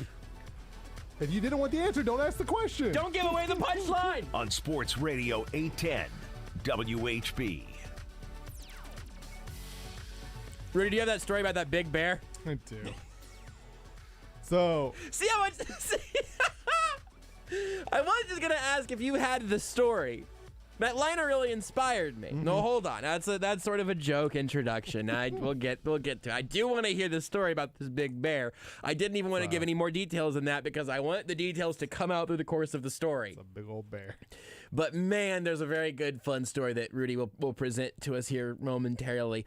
Again, thanks to Michael Swain. You can follow him on Twitter. Check out fog.net for your KU needs. Thanks earlier to Kent Swanson, kcsn.substack.com. Also, gum.co/KCSN22 to go pre-order their draft guide. Also, I just have this written down at the top of my Google Doc just as a thing to remind people of. No Eric Bieniemy news. Kind of weird. Kind of strange. Thought we'd hear something by now. It seems, I mean, unless the plan, at least for Andy Reid at this point, and just the Chiefs all along, is just whoever it is, it's just a promotion from within. I guess it doesn't matter how long it necessarily, I mean, to a degree, but if you're going to go outside, I mean, I guess at this point I don't know who. You right? already Like, missed the window, yeah. really. Yeah, 100%. It's wild. It's sort of strange. As Matt Derrick mentioned last night, if you missed that, check out the podcast. But Andy Reid is like probably on vacation right now. Andy Reid and Brett Veach had statements that went out on Anthony Hitchens. We can talk more about Hitchens in a little while, what that means for the Chiefs. But anyway, I just at least giving you an update there. I figured we'd have news Friday, honestly, and I'm a little surprised we haven't gotten anything official yet. I kind of think that no news means status quo, but that's totally speculation. Much more importantly, Rudy, please share a story with the class. Yeah, so there is a bear known as Hank the Tank. Such a good name. It's a great name for Hank the Tank. Great name for Big Bear. If you haven't heard the story and you're wondering who's Hank the Tank, he must be some lovely bear at a zoo who did a trick or something. Sure, that's what I would have guessed. Nope. Hank the Tank is a lovely bear, but he's a lovely bear on the loose. He's a lovely wild bear who keeps breaking into people's homes in Lake Tahoe and eating all their food. Must be a pretty big bear. He must be, 50, 60 pounds by now? Weighs 500. He has been the source of 150 phone calls in the past 6 months. It's going to be 151 because I'm going to call everyone I know and just tell them about Hank the Tank. He is it has gotten to the point now where this bear has become so just basically in love with human food. It is like they said we cannot put this bear in the wild, like move him to the wild because he is so dependent on human food. Like they've called him habituated, which just essentially means that the bear has lost all fear of people and it sees people and homes as a source of food. Not that it wants to eat the people. It does not, people have come in account have had encounters with the bear. Sure. The bear does not show any signs of violence. It does not growl. It does not make any movements. It's just basically sup and continues to eat said food, whatever it has. Have you explained one of its apparent favorite consumables? So this is maybe my favorite part. And it might be why the bear is 500 pounds. The bear is a wino? Vino? He's a wine enthusiast. Yeah, the bear loves some wine. So people, it's a relatively, I assume it's lake. If you have houses on a lake, you're wealthy. Sure. And these are people who have some very expensive wine. Amazing. And the bear keeps breaking into people's wine cellars. At this point, he's probably enough educated on wine that he could be a sommelier. Hold on, I'm gonna see if I can get us a bear sommelier pun at some point. You guys keep talking. Bear-yay. It's not. That one's not good enough. I'm gonna go to the lab. You guys keep talking about this big drunk bear. So this bear, it is breaking into people's homes. It is eating their food. It is drinking their wine. It doesn't want to harm anybody. And here's the problem: the Department of Fish and Wildlife says that once they catch them, they're going to euthanize them. And I hope this bear never gets caught. Why? This Why bear's does a this hero. bear need to die? First off, you can't put Why does this bear need to die? If you can't put this bear in the wild, you know where you put him? Put him in a zoo. Put him in my house. Also, the bear's not harming people. He's just eating their food. These people can afford to buy new food. Is he destroying some doors? Sure. People can buy new doors. You can get new doors, but you can't get a new Hank the Tank. Harambe God only made one of those. Exactly. Harambe all over again. And Harambe, they were like, oh, well, we got to protect this dumb little kid. Okay, whatever. In this case, oh no, our expensive wines. We have to destroy a beautiful bear. If you threw your child at this bear, the bear would give the child a pat on the back. Yeah. Hand it a Twinkie. Yeah, and maybe then a little continue cup to eat of its rosé. own Twinkies. Yes. Like this bear doesn't want to hurt people. This is literally the plot of Over the Hedge. Just wants to eat some food. An incredibly underrated animated movie. It's such a big bear. Just look up pictures of Hank the Tank because it is a massive being. Why? I mean, I guess I don't understand. Why kill it? It hasn't done much harm other than property damage. Do you know what it's done? what every human being on the planet would love to do, which is roam around and treat the world as its buffet and also personal sommelier. Yeah. I don't have a pun for that yet, but closest I got was if it was a sun bear, I could have called it a sunbear, and that's as close as I'm gonna get. Other than that, Winnie the Pooh might have been like a honey sommelier, you know? Mm-hmm. It's like a wine honey-yay. and cheese, a honey. I don't know. It's a tough word to pun. I think on account of it being so French. You'd have to really get into the different species of bears. Well, let me look up types of Yeah. wine. Here's There my you new go. joke. Okay, I'm getting back into the lab. But really, this bear is really a champion of the lower or middle or underclass. He's breaking into rich people's houses and eating all of their delicacies. How could that not be that's essentially Robin Hood, except he doesn't give it. Mm-hmm. He's just Robin Hood. Also, the fact that they can't catch the bear. It's just one bear. They just don't have the balls. Not even like secretly breaking into homes, just mashing doors down. I'm here for your food. This is a giant bear that cannot be caught or tackled. It's literally William the Refrigerator Perry. It has damaged more than 30 properties around Lake Tahoe. You know who needs to step in? Dick Butkus has a great Twitter account now. I need one all-time great bear to stand up for another all-time great bear. Mm-hmm. I can't believe that we are standing around and letting this happen. This chase has been on for more than 7 months. I can barely stand it. You guys have seen Strange Wilderness, correct? I've not. I'm not even sure I know what that is. What? There's a great line in that where they're talking about bears, and it's a nature documentary essentially, and they said the bear, which derives its name from a football team in Chicago, and that's what that is. Dick Butkus and the Bears ganging up together. So, one incident, the bear smashed a window and squeezed into the house on Catalina Drive while the residents were at home. Police responded and banged on the outside of the house. And then Hank quietly exited out the back door and disappeared in the woods, uncaught. Hank has this figured out. Why are we trying to stop Hank? Hank did not build his home in the middle of the suburbs. They brought homes to Hank. Hank was here first. Give the land back to Hank.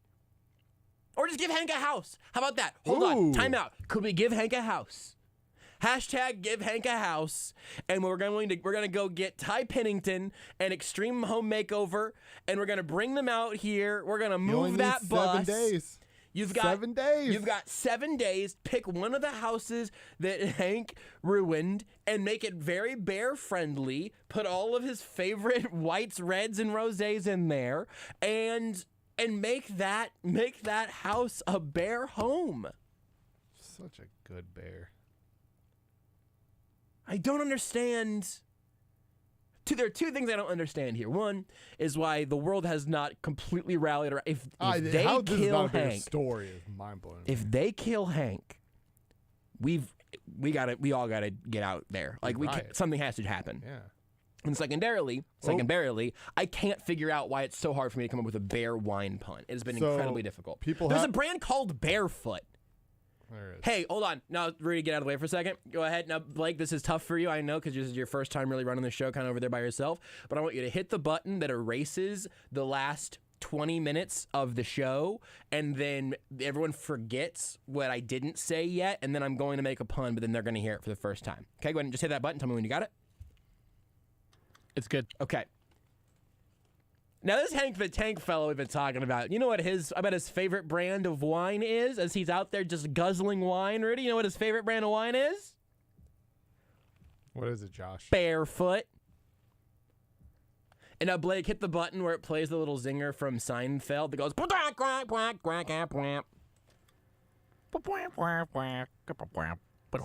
Sounded better than usual that time. Sorry, Rudy, go ahead. We're cut off by the space-time continuum. I have found a change.org petition. Sign the petition. It's just to save 500-pound black bear in South Tahoe Keys. We're trying to get 5,000 signatures. We have 4,080 currently. It's about to be 4,081. We will not let this bear die. I'm going to find that one in a second. When I Googled change.org Hank the Tank, and I found a different petition that has 40 signatures that is titled Feed Hank the Tank More Food. Let's sign that one too. You know what Hank the Tank's favorite food is that they're going to feed him? No, what is it, Blake? Blueberry pie. It's got bear in it. So do raspberries and blackberries. Black bear would have made who should deliver it to him? blackberry. It's probably being set up by the Cub Scouts. I'm tweeting out the. Do you have any puns at all, Rudy? I don't have any more yet. I've got one. This no, whole Josh, segment. I don't have puns because I'm trying to save a bear's life. That's a great point. Go to @NotThatRudy. The link to the petition is there. We're saving this bear. I'm going to sign this one first. That does this beautiful bear. Thank you. This entire description on this change.org petition says, I'm going to read you the entirety of it, okay? Assist Hank the Tank in becoming larger by feeding him more food. Also keep this unit safe from police. If you could tweet that link out so I can sign that petition, Sure. I'd greatly appreciate it. Yeah, I'll hop on that. For the donations, what are the qualifications? That's good. I like that. I was going to throw it a break and say we could... I could barely stand to keep doing this, but I feel like any more that are bear, BEAR based, I feel like have jumped the shark, which is a different animal. I was gonna say, Josh, this isn't a shark. This is a bear. It's a bear. It's a big, beautiful bear that needs to become larger. This is embarrassing. See, it's still using the word bear though. I'd like to. I did do cub and better. koala. Come no, on, I know. guys. No, you're carrying the pun side of this segment. No question. Rudy's barely contributed anything at all. Hopefully I'm saving a bear's life. Hopefully this bit doesn't last forever.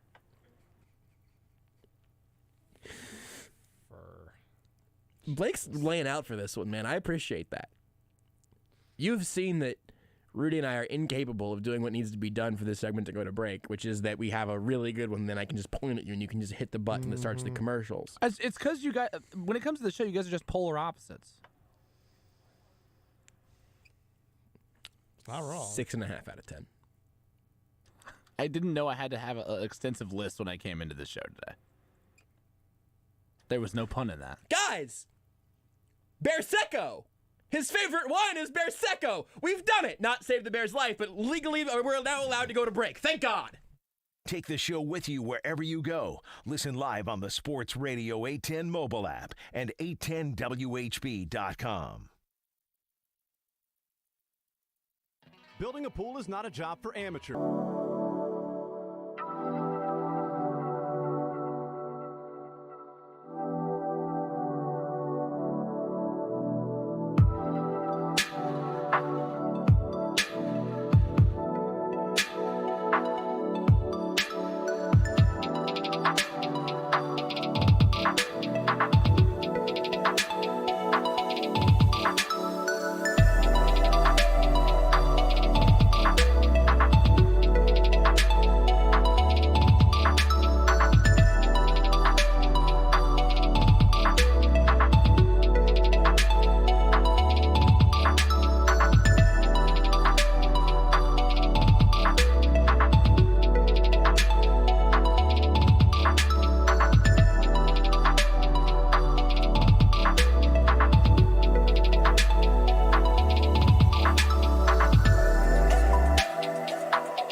presumably maybe I'll even try to wait for a time that that he appears to be on Twitter, because I feel like just with the incredible quality of his Twitter game as a relatively new Twitter user,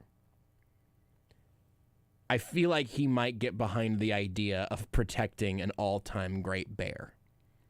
I think that connection point might work for him. The problem might be is, do they get into a who is the greatest bear of all time fight? So here's the thing. I just don't think Hank's that type of bear, you know? Yeah. I think Hank is way more likely to hand Dick Butkus a nice bottle of Brisco, a nice bottle of barefoot wine, or as he calls it, paw. And they just crack open a bottle, maybe literally. They smash open a bottle and then lap it up off the floor.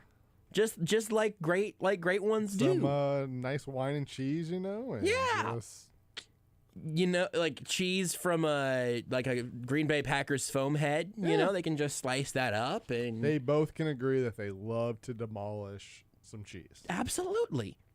I feel like that really should happen. I think that I had seen like a passing tweet or something about this bear. I had not seen that the story had evolved a little bit. I did not know there was going to be an attempt to destroy this beautiful being if they catch it. Bear has been around for 7 months. How has this not been a story sooner? I don't know.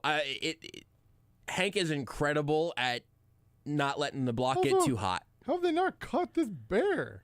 It's a bear. Just heard Blake on the side of the glass just echo you perfectly. Wrong button, Blake. It's okay. Like, just think about this. I did see, and one of the reports was that their methods of capturing bears are meant for in the woods, not residential areas. And that seems to be the reason why this bear is still on the loose, is that it is outsmart, right? It is, I'm coming to your turf now. Exactly. Because you have not prepared for this. Exactly. Yes. Like, this bear is smarter than any. This bear should be in charge of like the homeowners association, at the very least, out there. I 100% agree. I'm not saying it should be president or governor yet. You got to work your way up through experience, right? Disagree. Pay attention. Start off as the homeowners association. Next, president of the world. Exactly. I'll vote for Hank. No doubt. I mean, Hank might not need votes. Hank might just take over. There's a lot of different country puns. I just couldn't get there in time. That's okay. You're listening to Almost Entirely Sports with Joshua Brisco on Sports Radio 810 WHB. Hey, KC, this is Jack Johnson from The Shift on ESPN Kansas City to tell you about the law firm of Gerritsen & Toth. They handle the most complex felony, federal, or state criminal defense cases. What sets them apart, though, from the average criminal defense firm is that they were prosecutors for 25 years. If you have any doubts, just Google them. You'll find that they have been doing this successfully, helping criminal defendants all over the Kansas City area for years. If you or someone you know are in trouble, call Gerritsen & Toth. They can help no matter the size of the problem. The choice of a lawyer is an important decision and should not be based solely on advertisements. Join Union Broadcasting in thanking local companies that care. Companies That Care is an effort to let you know about local companies giving back to our community. Union Broadcasting salutes Shamrock Roofing and Construction. Shamrock Roofing and Construction is proud to support Cars for Heroes, giving away over 300 cars a year to veterans and first responders in need of transportation. You can donate a car and learn more about Cars for Heroes by visiting their website at carsforheroes.org. Thank you to Shamrock Roofing and Construction for being a company that cares. My heart was racing just making spaghetti. I could have waited to tell my doctor, but I didn't wait. I was short of breath just reading a book. I could have delayed telling my doctor, but I didn't wait. They told their doctors and found out they have atrial fibrillation, a condition which makes it about 5 times more likely to have a stroke. If you have one or more of these symptoms, irregular heartbeat, heart racing, chest pain, shortness of breath, fatigue, or lightheadedness, this is no time to wait. Contact your doctor. Brought to you by Bristol Myers Squibb and Pfizer. Got a party of 10 coming in.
joining the movement. We will see if he joins on. Maybe I'll take his, another linebacker who's got some free time on his hands, maybe to reach out. Maybe Dick Butkus needs a linebacker to reach out to him. You know, somebody he respects more, I would imagine. Sometimes the segues come so naturally to this show that I almost forget that it's something that we have to do on purpose sometimes. And sometimes I tell Rudy and Blake during the break, like, hey, we'll probably talk about Anthony Hitchens some here, and then maybe Troy Aikman. And I mean, I appreciate the attempt, Rudy. I do. I really do. It was more of a joke transition than a transition. Also, it's a weird, I don't have anything to add to this currently, but it's just weird to be on Twitter and it's like, let's make this bear larger. Hey, Dick Butkus. Wow, Troy Aikman's about to make a lot of money. And also, Russia is invading eastern Ukraine. Normal military operation in Ukraine. Yeah, hump day. I mean, it's a tough one to get over for all of us. Are we sure? Hump day. Are we sure that this bear, Hank the Tank, isn't actually either a Ukrainian or Russian attack commando bear like we talked about previously on Sports Saturday? We talked about commando pandas. Why would Russia? China has commando pandas, right? Ninja pandas. Right. Why would Russia not have pillaging bears? Yeah, I honestly, maybe this one just escaped and decided that Hank was going to go live his best life instead of being, some sort of military experiment. I will not be chained. Exactly. So Hank is out here drinking other people's liquor instead of. That's what I will say. Instead of being there. You want to end any sort of conflict, you just put that bear in the middle of it. Tell you what. Whew. Yeah. I don't care what it is. Hey, United Nations, have you considered just one more idea for you guys? Hank the Tank? Guys, we thought too small. Hank the Tank should not be president. He should run the United Nations. I think Hank the Tank should probably be allowed to make decisions for the entire world, bar none. It'd be a simpler world. It would. It would be a world of wine and cheese. Does that sound so bad? I think we need to strip the title from the world's strongest man for Mr. Universe and actually give that title to Hank. I think that's great. I think that's beautiful. Also, what a bold title to give somebody who's just strong. Mr. Universe. Blake, that's a great point you're making. You're making some really good points tonight, including that one. Why is Mr. Universe just strong? That's not how we decide things anymore. He's the strongest man in the universe. You have your world's strongest man competition, and that's one thing. You want to be named the world's strongest man for that year? That's fine. It's like being, the best speed skater or whatever. I get it. You know what the world's strongest man can't stop? A 500-pound drunk bear. Case dismissed. Rudy, you're on the side of the humans in this one, I feel like. No, hey, I'm here for the growth of Hank. Like, I'm ready for Hank to be one of Tom Brady's 4 best friends in his upcoming road trip movie. Like, that's a segue that I will take if you have that headline up. I saw that earlier. That one did not make the show notes because it felt like a Mad Libs. Yeah. Headline: Tom Brady will reportedly produce, act in movie with Jane Fonda and Sally Field. And the plot of the movie is that they're on a road trip. It's inspired by a true story. Brady tells of 4 best friends. Hold on. No, Blake and I had the same reaction to that one. I hate to cut you off. Based on a true story of that time that Tom Brady, Jane Fonda, and Sally Field went on a road trip to the Super Bowl together. You would just let me finish. It's inspired by a true story. Brady tells of 4 best friends and New England Patriots fans who take a life-changing trip to the 2017 Super Bowl to see their quarterback hero, Tom Brady, play and the chaos that ensues as they navigate the wilds of the biggest sporting event in the country.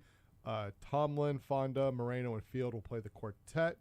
So I don't know who Tomlin is. It's not Mike, right? Yes, as long as it's not Mike. I was going forward because obviously they just said the last names because the full names. So it's Jane Fonda, Rita Moreno, Sally Field, and Lily Tomlin are the 4 legendary actresses. That will be the road trip buddies. Does Lily Tomlin have both of her eyelids?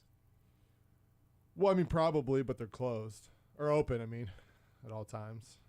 Who's missing? Did I miss something besides my eye? Who's missing eyelids? Mike Tomlin. Mike Tomlin said before Chiefs Steelers that you need to cut your eyelids off for that game. And then I think he regretted it because I'm sure he would have loved to have closed them for just any moment of that football game. Now, Brady is not going to star in this role, obviously. There are 4 legendary actresses. But he will be in it. Is he playing himself? Okay, all right. Yeah. Well, Fair enough. the movie's about these 4 women going to see their hero, Tom Brady. So Tom Brady's going to be in it. But he is producing it. He's also producing it. Yeah, there's a lot of layers to that I think are pretty interesting. That'd be like LeBron making a movie about how much people love LeBron. I feel like that's what this kind of going to be. It feels like LeBron making a movie about how much people and cartoon characters love LeBron. Or it'd be like LeBron making a movie about his son who likes video games too much, trying to tell him, hey, kid, stop playing video games. I need you in the NBA in a couple years with me. That would never happen. And then they go to Toon World. LeBron literally made a movie dunking on his own kid. For being a nerd. For liking video games. LeBron seems like a relatively good father. Except for, him and Hank would be good friends. They love their wine. Love it. He's really trying to force basketball on his son, it looks like, though. His son just wants to be a gamer. So anyway, reports of massive explosions coming out of Ukraine. That concludes our coverage of the ongoing invasion of Ukraine. I would say that if you're interested in more coverage of that, I would recommend anybody else. I didn't tell you the name of the movie. I didn't know it had a name. Oh, it's got a Hold on. Don't tell us yet. Do you know the name of this movie, Blake? I do not. Okay, let's just let Blake and I play ping pong for a second, and we'll see if we get there. Let me just give you essentially, not the tagline, but it's a football-themed road trip comedy. Yeah. Starring 4 legendary actresses. Go. Let's just hit back and forth here, Blake. No final answers. Road trip. 4 ladies and a Brady. Wow. Not bad. Road to the Super Bowl. Oh, Brady. I don't know. Oh, Brady, my Brady. Oh, Brady, my Brady, yeah. It's not it, but. Deflated Tires. That's the sequel. Where's this game played? Where did that Super Bowl take place? I like Road 2 a lot. Videotapes no one should see. That might be it. It was played. The Patriot Way. Houston. Yeah, we wouldn't go Road to Houston. It's not going to be Road to Houston. There's got to be something. We hate Eli Manning. Ooh, that's good. F Eli Manning. This was a Super Bowl where the Patriots were down 28-3. Oh. Put that out there. Go Falk yourself.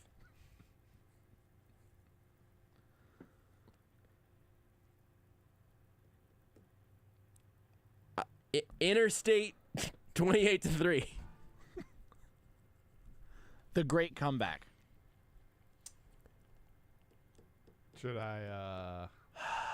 Can we get a hint? Is there a way that you could word a hint for us? So Blake's first guess, it does rhyme. What was Blake's first guess? 4 ladies and a Brady. 4 ladies and a Brady. The title of the movie rhymes with Blake's? Yeah, it just rhymes. The title rhymes itself. It's got Brady in it, and it rhymes. So it does have the word Brady. The Road to Shady Brady.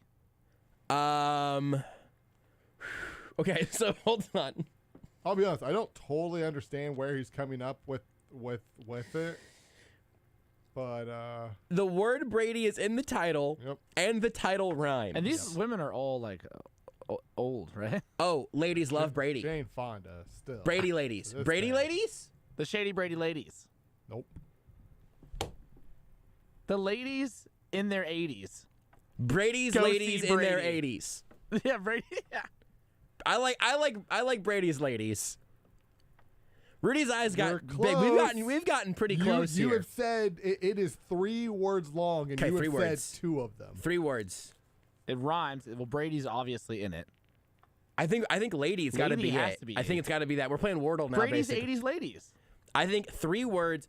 Brady's favorite ladies. Ladies love Brady. Thelma and Brady. And Louise. And Louise. Too many words. So close. I don't think you're never going to get the What are the 2 words that we have correct? Well, so in your most recent guess, you went away from. Okay. So Blake, what was your guess? It was My original was 80 lady Brady. Brady's 80s ladies. Okay. 80 and Brady. 80 is in it? Yeah, which that's what does that have to do with anything? I'm trying to figure that out. It does not explain. They're old, so I don't know. I'm Jane thinking. Fonda does not. What are the? Who are they? Sally Fields? I'm guessing it has to do with like driving, right? Like 80 down the highway. That's all I can think of. Okay, what's the name of the movie? 80 for Brady. Oh, what? Why does that make any sense? Because 80? You're driving down the road. It's literally a movie about them driving. So I'm just guessing. Is it 80 miles? Well, it's definitely not 80 miles from New England to Houston. Nope, great point. Is it 80 hours? I'm guessing it's 80 miles per hour. Like you drive 80 down the highway. So we're going 80. But they just picked that because make it lady. If you wanted to rhyme. Brady's ladies. I drive 80 to Wichita. Like that's the speed limit. Yeah, so but that's a terrible title for a movie. I drive 80 miles an hour to Wichita. I'm just saying that I think that's where the 80 comes from. I'm not saying it's good. I'm just saying that's where I think that's Which where it story comes are you reading? I'm going to try I'm on Yahoo Sports. Okay, I'm on the Hollywood Reporter. I'm going to see if Hollywood Reporter wants to tell me where this name comes from. A better idea of that. Why is it called that? The only mentions of the numerals 80 are in the headline and in the first paragraph. Why is it? What is the 80? It's going to be a Paramount movie, by the way. Oh, is this Paramount Plus? Is it going straight to streaming? This feels like a streaming movie, but right? It does feel like that. That would make sense. It doesn't say that. It just knows Paramount is, I guess, the distributor. Or Brady was, quote, was deeply involved with the inception of the project. I'm good, actually, I think. I'll watch. For somebody who I feel like always kind of knocks it out of the park, whether it's TB12 or his commercials. And then your first big step into the silver screen world is about 4 geriatric broads driving. Disrespect. How are you going to do that to Sally Fields? Jane Fonda is a queen. Sally Fields a legend. Lily Tomlin is 82. I'm going to see if they're all 80. I'm going to see if they're all in their 80s. They have Jane to be. Fonda's 84. Okay. Still though, Sally you guys Fields. said I was. Still though, Jane Fonda. Sally Field is 75. Legend. That doesn't make any sense. Doesn't make any sense. Jane Fonda's a legend. That's all I'm saying. I mean, it's Rudy's line. He already said it once, but the disrespect. Man. Sally Field was Aunt May once, I think, right? One of those times. Was she in a Spider-Man movie? Sally Field. Wait, was she not? Was she not in the Andrew Garfield one? Oh, I don't know if I saw that one. So She was. Yeah, she was Aunt May in The Amazing Spider-Man. Yeah. Yep. I just thought that was going to be the wheelhouse of this show, so I went Spider-Man. And not any of her other excellent works. Did you hear about the scandalous Spider-Man news? Oh, no. All right. Spoiler alerts, everybody. So Tom Holland says somebody on that set, one of the 3 Spider-Mans, wore a fake butt, but he wouldn't say who.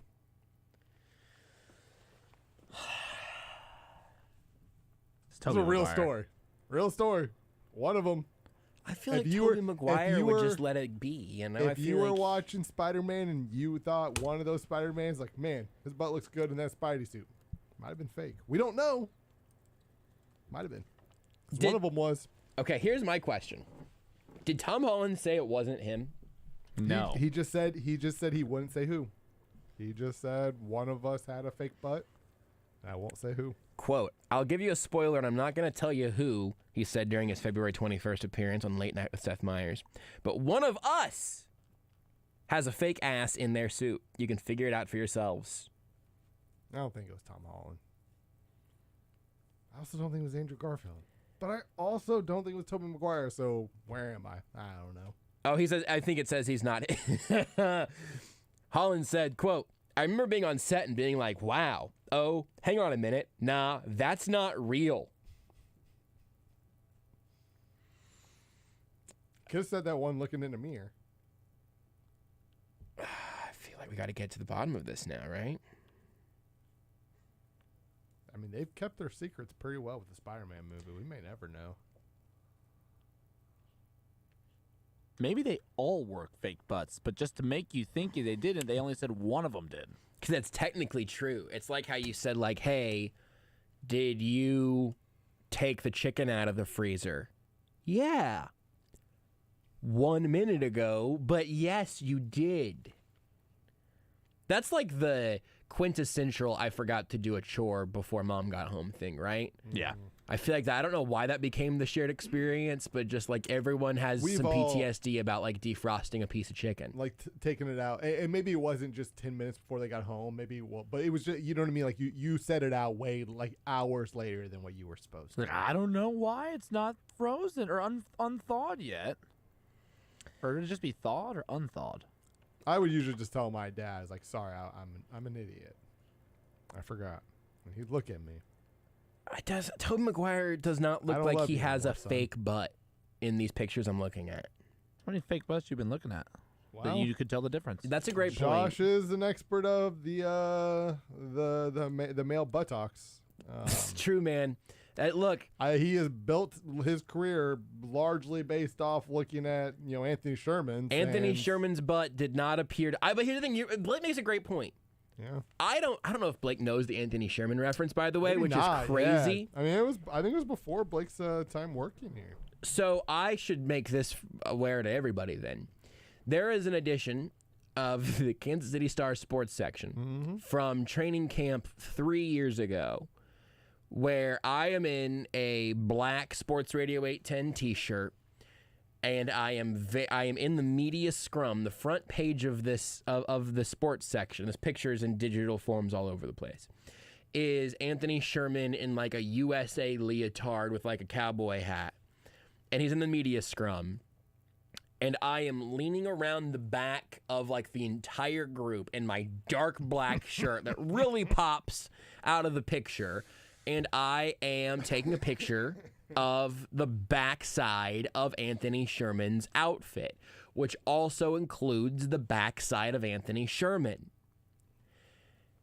And so I went to St. Joe to cover like them arriving that day. Yep. And the next morning I woke up and I saw a tweet from our dearly departed friend Charlie Carlin. R.I.P. He had a picture of the front page. He'd taken a picture of the front page of the sports section and tagged me in it. And that was the beginning of some extensive memes. Blake, I think I have a picture of this that I will find here. I'll send it to you so you can see it before the segment ends. Please do. I've seen that picture of Anthony Sherman multiple times. I've never looked for you looking at Anthony, though. This particular one, I'm hard to miss. I'll tell you Josh that. out here staring at the sausage, huh? I think that same one way to put it. offseason, I had a similar one, not quite as voyeur as yours. But it was just, it was, I believe it was a picture that Teicher took for an ESPN article where it's of Patrick Mahomes, at the podium. And it's just where I'm standing. It's just, you see Patrick Mahomes' face and you see my face. So just at the top of this ESPN article is just me and Patrick Mahomes. I just texted this picture to Blake. I probably should have saved that picture at some point. Yeah, I never did. I've It's seen like it. gone. I think you can find it somewhere. I mean, probably somewhere. It's just, it's not that you're taking a picture from behind him. It is you are crouched. Yeah, and you are angling that leaning. camera down. I have the picture that I took. It's just like it's like an all over print leotard, and I didn't get in the front of the scrum. So like I'll just take a picture of it from the back and then I'll tweet it out or whatever. Yeah. And then Why do you stick out so much in this picture? Because nobody else was there to block man. me. How to get the shot? You can see Danny Welniak. She's in the mix there. You can see Tom Martin. He's in the mix there. But it's me in the black shirt, standing pretty much alone, craning around, taking a picture of the back of Anthony Sherman. Rudy's right. You're pretty much a professional. I didn't know that you moonlighted as a photographer of buttocks. He understands the backside. especially in a tight costume, I would say. You know? It's basically a Anthony Sherman basically leotard, showed up in a superhero leotard. It's the American flag, and if I'm not mistaken, it actually has the Constitution on it as well. I think it does. I think it did. The American cowboy hat. What a guy. Yeah. There's a reason that I think I have the only, I don't know if you guys know this, Josh, you might. I believe I have the only Anthony Sherman jersey. I have never seen another one at all the Chiefs games I've been to. I had it made in China. Never mind, I bought it from the team store, of course. But I have never seen another sausage jersey, so I think I've seen a jersey that did say 42 sausage on the back. I don't know if I've ever seen an Anthony Sherman one, but I'm confident I have seen a sausage one, but just one. There are a lot of different euphemisms we use for different things in this world that you want to be polite about. And I would like to start using the word sausage jersey as a euphemism for whenever, My dad has a problem. For anything, Well, I don't know if that's the segue we want. Is that the segue we want? Yeah, go ahead, Rudy. Go ahead, man. Go off. He has a problem with names, just remembering them and mispronouncing them. And to my dad, Anthony Sherman was not the sausage; he was the sausage roll. So where's the guy? He's like, no, that's the sausage roll. Like, no, Dad. It's just the sausage. And then every time Anthony Sherman would make the play, see, that's the sausage roll. And frequently when he made a play, he might, after you get tackled, sometimes you do roll. And it would just be like, oh, okay. He's hitting the roll. Oh, Dad. I'm seeing this from Andy Stash on Twitch also. Oh, I've done a bad job saying, hey, this. you got it. What's that? I've done a bad job monitoring this. Sorry, Twitch. I've kept a pretty good eye on it, actually. I just we've had a weird format of the show. This hour is going to be a lot more Twitch reading. YouTube as well. I see all you guys. Hi, everybody. But Andy Stash on Twitch says you got to put it on Twitter. I need to see this. And it's just sort of wild to me that anyone on planet Earth wouldn't know this thing about me. Yes. And I got to make a decision of if I want to put it on Twitter again. Because I would say you are the type of person, you have tweeted enough photos that if you just decide to go to Josh's media, you're going to be scrolling for a minute. Yeah, I'll find it. I'll go retweet one that was already out there already or something. There's a lot of Conrad McGorkin work of me photoshopped into other circumstances. Yeah. We really need to get the sausage back so we can get a photo of you recreating that photo while he's actually looking at this photo. And an inception of sausage roll buttocks. I did do it the next year. Matt Derrick does have a picture of that one as well. I'm wearing the same shirt. I am doing it again for the memes, and Matt nailed it. I'll retweet one of these. Jacob Harris tweeted something nice about me whenever I was almost dying. Okay, who is taking over Jacob's Twitter? But it's then with the picture of me standing next to what was my college capstone project. And instead of it being about the use of Twitter during the presidential campaign cycle, it is titled The Fullest Back. And then it is several pictures of Anthony Sherman and Anthony Sherman's butt with me standing by it. That was not actually my thesis. But I'll probably retweet that one. Because at the very least, I can also embarrass Jacob by retweeting it. Let's take a long break, like 32 minutes, something like. Let's take I'm gonna need a minute to recuperate from this segment, and also apparently to tweet out a bunch of these pictures from 2018. Want more Almost Entirely Sports? Watch the show live on the Sports Radio 810 Facebook page. The YMCA of Greater Kansas City invites you to challenge your fashion, presented by Pro Athlete, on Saturday, March 5th at the Lowe's Hotel in downtown Kansas City. Challenge Your Fashion features current and former athletes from your favorite local sports teams walking the runway with Challenger athletes and volunteers. Your support helps continue life-changing programs that give people of all ages, abilities, and backgrounds the opportunity to participate and reach their potential at the Y. Get your tickets now at challengeyourfashion.com. This is Chad for Shaman's Leewood Total Wellness. Yes, Shaman's Leewood Total Wellness, the place that helped me lose 29 pounds.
From Jayhawks fan on Twitch.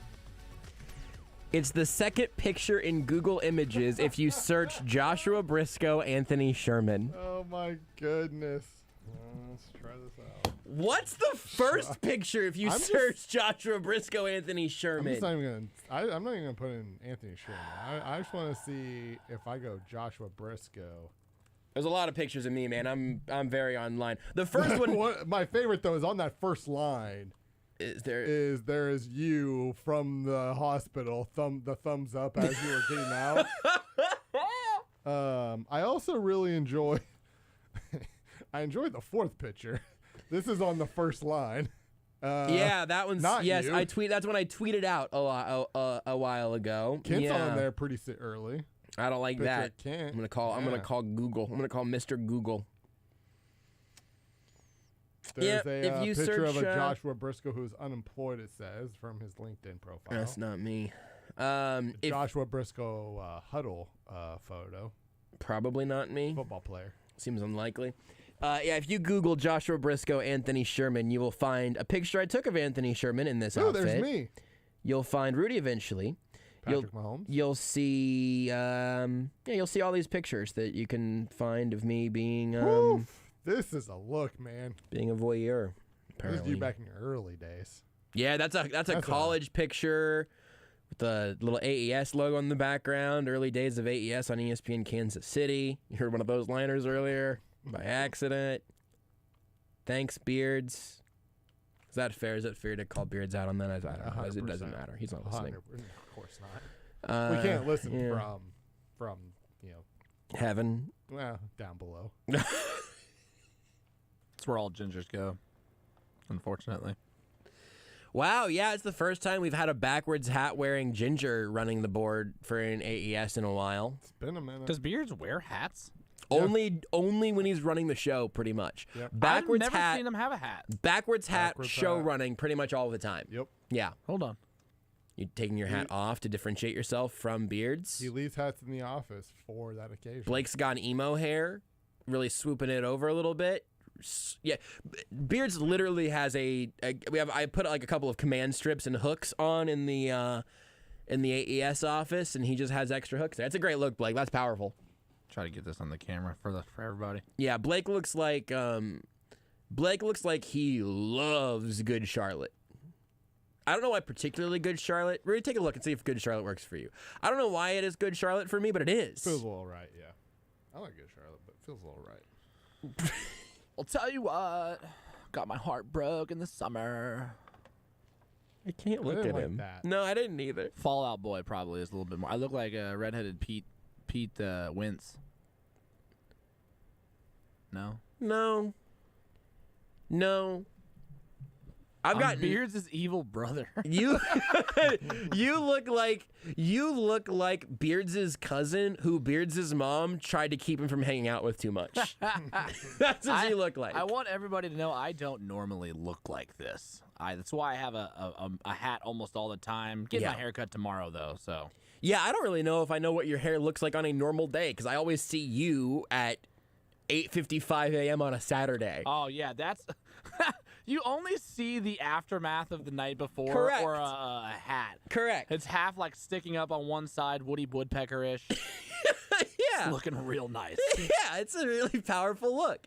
On the contrary, Rudy will not enter this building until his hair is appropriately vertical. My hair is gotten very long. Super long right now? Yeah, I've not got it cut in a while. And like I'm thinking about getting it cut this week, and there's also a part of me that's almost thinking like, what if I just went with it for a while? Blake, here's a little field test for you. Yo. Give us a nice zoom on Rudy. Let's see if Rudy can't give us a little hair tease. Hold on. Let Blake really get in there. This is gonna help Blake really work on the camera operating. That's perfect. That's perfect. Definitely need to clean like the ears up regardless. I kind of just give it a real fluff here, Harry like, Styles.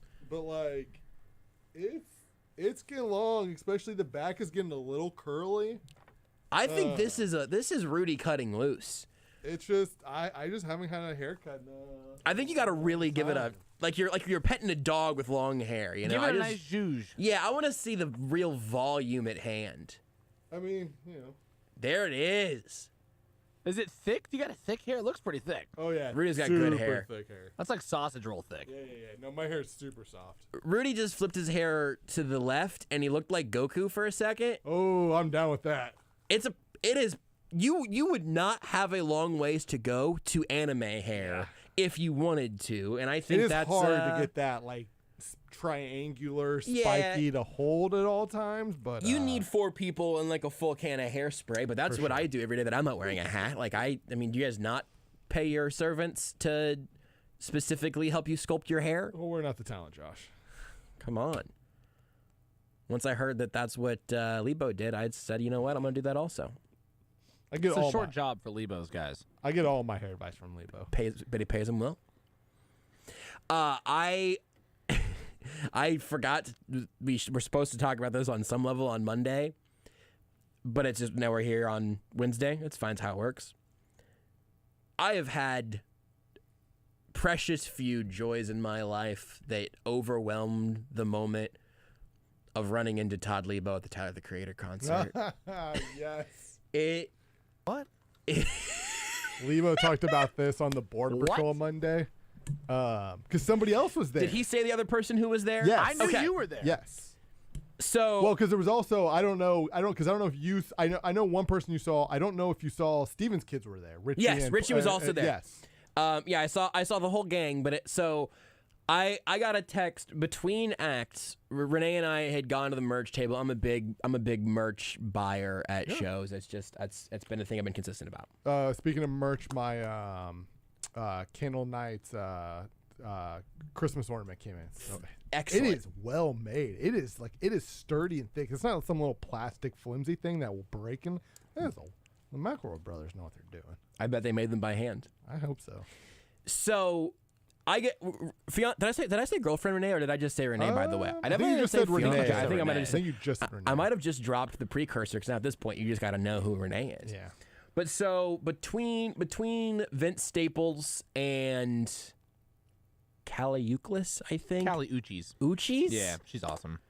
I felt really old during Vince Staples and Caliucci's, which I think is the name of that guy who does impressions on TV sometimes, right? Frank Caliucci's? Yeah. That's Same him, guy. right? He does an impression of a really good-looking artist. He looked really different. Frank Caliucci looked really different at this show. Slimmed down quite a bit. Yeah, but not in some other places.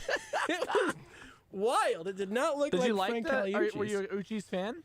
So I realized, I turned to Renee at one point during her set of music, and I said, I thought I think 2 of these songs were Doja Cat songs. That's how old I am. Is I know who Doja Cat is enough to think that a couple of those songs that I had heard before might have just been Doja Cat. So her whole set was great. Her set of music. Why do you keep having to? Okay, all right. I don't know. And I really enjoy Vince Staples. But I did not know who Frank Caliucci's was before we got there. And during the Vince Staples set, it was watch me age like Steve Carell in Evan Almighty right now, okay? Watch me age like Tim Allen in the Santa Claus when I say this sentence. My beard's gonna turn white. He doesn't really age as much as his body just changes to look like Santa Claus. Watch my beard turn white when I say this. Santa Claus doesn't really age. He's kind of he's eternal. The Vince Staples set was so loud. I think Tim Allen might be coming back as Santa. I think they might be rebooting that franchise, by the way. Just to kill him in the first 15 minutes, and then Chris Evans takes over. Chris Evans puts Tim Allen in a headlock, and now Chris Evans is now he's the new Santa. No, but it was all great. All of we missed Tizo touchdown because I was stuck trying to park. Santa Claus series starring Tim Allen ordered at Disney Plus. Oh, it's a TV series. Heck yeah, baby. Wow. But Vince Staples was great. Caliucci's was great. I was there for Tyler, the Creator. He was fantastic. But between Vince Staples and Frank Caliucci's, Renee and I went out to the merch line, got myself a little hat, got myself a little shirt, and I got a text from Lipo that said, we're over behind section whatever, and Aaron Ladd is here. So I walked over, and again, not surprised to see Aaron there, not surprised to see Richie there. I knew Lebo was going to be there. We had planned this. We had been texting along the way. If you had just ran into him there, that would be surprising.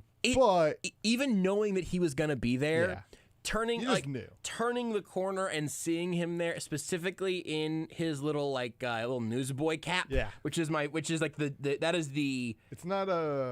the distinct Lebo hat. What is that hat actually called? Paperboy hat, newsboy hat. Is that not right? No, I mean that is. But I just meant like what I think the official that is what paperboys wear. I don't think it's officially called the paperboy hat. Is it a chapeau? What's a newsboy hat called? Yeah, a newsboy hat, also known as a paperboy cap, newsy cap, or newsy. Okay. Or cab driver hat. A flat cap? In Pokemon Legends, it's called a flat cap, by the way. Maybe I think that is what it is. What's happening. Yeah, but men's newsboy cap. Yeah, no, that's it. I just thought it might have like a different, fancier name. Just seeing Lebo there with a Michelob Ultra that was as tall as me, just really, really warmed my heart. And also the Tyler, the Creator show was so good. It was also the first concert I successfully went to, since all of the COVID unpleasantness. You had tickets to another to a concert not too long ago, right? Yeah, I think it was. Let me think. It was Glass Animals. Was that the one where I think Renee made you guys a little bit late? No, I did. No, I did that a long time ago. No, I think it was September. I think it was 22nd, I believe. Chiefs game get in the way? No, it was a weeknight. Chiefs sometimes play on weeknights. Let me look at my calendar. Monday and Thursday. That was when I almost died. That was it. That was the time. Couldn't toughen that one out. I could. I remember being here's where I was at during that week. So we also have since I bought Glass Animals tickets in St. Louis on secondary market. Don't ask me how much I paid for them. I'm just saying you might. If something happens to you before this concert, you are never allowed to go to Glass Animals concerts again. Correct. Or unless you just really want the end result to be bad, then sure, go right ahead. If there is a horrible car accident, clip this. Remember this audio in case something horrible happens. If whenever we go see Glass Animals in St. Louis, a horrible accident happens and I am incapacitated in some way, shape, or form, know that I knew the risks when I was taking that trip because I was, Rudy, you remember the weekend show we went and did at American Royal. Yep. And I was nibbling on an Uncrustable for 45 minutes that morning just trying to eat any food. I felt bad. If I had known that your body was just shutting down, I would have done something. So would I. Yeah. So would I. It wasn't like I knew and you didn't. You're like, get here to work, you lazy bleep hole. No, I didn't really. I just thought I don't know. I wasn't going to cancel a remote show that morning. I should have, but I didn't. That's when Rudy just shoves a Twix donut in your hand. He's like, eat this. Eat this. Doesn't make you feel better. It might have literally killed me. A Twix donut might have literally killed me at that point. But so then we had, there was Chiefs-Ravens was Monday night that night. So I came in to do post-game and did post-game and was pissed. Clyde fumbled at the end. Chiefs lost. I was in a bad mood. Did that show. And I think I had taken off. I think I called in sick for Tuesday, but I had already, I think it was that Wednesday where the show was, because I had already taken that day off with like a vacation day. Go see the show that night. And I remember, so I took off sick Tuesday, and I was at home feeling bad all day, like I think barfed a couple times, certainly over that night. Yeah, night was definitely barfing on Tuesday. So I think I was barfing. I barfed on Monday night after I got home. Yeah, when you got home, which I guess technically would have been like Tuesday morning maybe. Yeah. You got sick whenever you got back from, because I remember the WhatsApp message. I had thought I almost barfed in the parking lot. Yeah, but I made it home. Yeah, that's right. So literally Tuesday, I'm just thinking, if I can get some food in me, if I can have some water, whatever, I can still go to the show on Wednesday. I was literally thinking maybe, and I'm guessing now maybe I was also thinking about this on Monday. I don't remember. The timeline is, if you heard the whole story, you understand. My recollection of these dates and times and all, very touch and go. Mm-hmm. But I remember distinctly having the thought of if I could just maybe I would just have to sit the whole show. But we had seats. It wasn't like GA tickets or whatever. And at one point I was thinking about trying to go to that show Wednesday night, and then I woke up on Thursday and realized we had missed the show. And then I was in the hospital.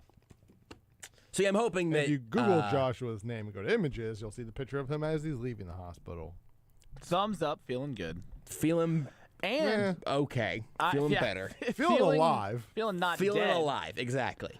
I don't know if your viewers know. I know we've talked about it. I was technically the last person you talked to. Yes. Before you almost left the world. Yes. What? Yeah, because I don't even remember what it. I don't remember what it was. We were texting about something, probably about Sports Saturday, or maybe just some silly nonsense. Something. But yes, Blake could have minted an NFT of my final words if he would have wanted to. He could have. I'll tell you what. Also, if I die, which I find at this point to be unlikely, but if someday I do perish, make all the money off of my name, image, and likeness you can. I don't have a will figured out yet, which obviously I should. I should have previously, but definitely now it feels like I probably should. Although now I literally know what my blood sugar is all the time. What do you have to give away? Pretty also fair. I have to figure out. You know what? Think about this. You guys want to think about a elongated legal battle? If I would have died, who would have gotten custody of Dick Justice? I I would have given it to Beards. Beards was, he was there from the beginning. What if Renee was like, well, if Renee, here's the thing. I can't speak for Beards. What if Renee was like, it's the only way I want to remember him? I can't speak of Beards. She destroys the rest of my possessions and fights just to take Dick Justice. He very well may have a problem with dealing with a grieving, almost future widow. I personally would have been like, you know what, Renee? I'm not going to, you're going through a tough time right now. I'm not going to fight you on this. And Beards would have just been like, it's tough. I don't know. I think it was legally mine at some point. Mm-hmm. Or he would have just been like, that's fine. That also, Renee could have been like, if Renee could have just brought it together for long enough to say the phrase, I'll give you a $10 Slim Chickens gift card. You're like, oh yeah, cool. That's fine. Yeah. I went back through our text messages and actually found your last, your last words. Because I was talking to you because that was going to be the first night ever that I was going to sub and produce. Oh yeah, because I was sick. I was in Wichita. You were gone. Yep. I was sick, and I guess I was supposed to produce the show for you. That was that's the right. First time. It was AES. Right. It was AES that night. I had to go to Wichita to. Oh God! What if I start feeling sick when I get home tonight? We got it. You can't run the show again, Blake. This is Josh's almost last words. Yo, just texted Lebo. No AES tonight. Felt terrible the last few days, and I just don't have it in me for a show tonight. Trying to rest up and not barf anymore. Mission accomplished. Then you got 4 days of rest. Yeah, that's right. Yeah, I got 4 days of rest, and eventually somewhere in there I stopped barfing. Holy smokes. Anyway, so we'll keep talking about Anthony Hitchens on the other side of this break. Let's take our break now, and then our Anthony Hitchens talk will certainly will be. There's no way we're gonna get distracted by a bear or anything. Take the show with you wherever you go. Listen live on the Sports Radio 810 mobile app and 810WHB.com. If you love golf and are between the ages of 18 and 40, Tiffany Green's Golf Club has the perfect plan for you. Tiffany Green's young professional plans are very affordable, and the monthly payment option makes it easy for you to enjoy every round with your friends. Starting at just $150 a month, the young professional plans give you unlimited golf with card and practice range throughout the season. Check out TiffanyGreensGolf.com or call 816-880-9600 to get signed up today. Sporting Kansas City kick off the 2022 season against Atlanta United on Sunday at 2 o'clock, and you can hear all of the action live right here on your home for Sporting Kansas City Soccer, Sports Radio 810 WHB. We'll have a live 2-hour pregame show from the State Line Block Party starting at noon, presented by Michelob Ultra and CBD American Shaman. Sporting KC at Atlanta United, coverage starting at noon on Sunday on Sports Radio 810 WHB. Do you purchase products for the food service industry? Then get Regal. Healthcare, get Regal. Hospitality, get Regal. Go to getregal.com. Regal Distributing is a local Kansas City company in the food service and janitorial industry for over 60 years. Regal Distributing saves your business time and money by providing customers with the right product. The time is now to buy from a company that will service the heck out of you. Buy local, buy smart, and buy from a trusted company that has been helping their customers grow for decades. Visit getregal.com and get Regal today. This is your 30-day warning. Michael Jordan jumper from out on the left. Good! Christian Leitner has hit the bucket at the buzzer! Chalmers for three and the tie. He got it! Rogers deep three. Ring it up! It is good as time expires! March Madness, the Final Four, and National Championship are all on America's largest all-sports radio station. Sports Radio 810 WHB.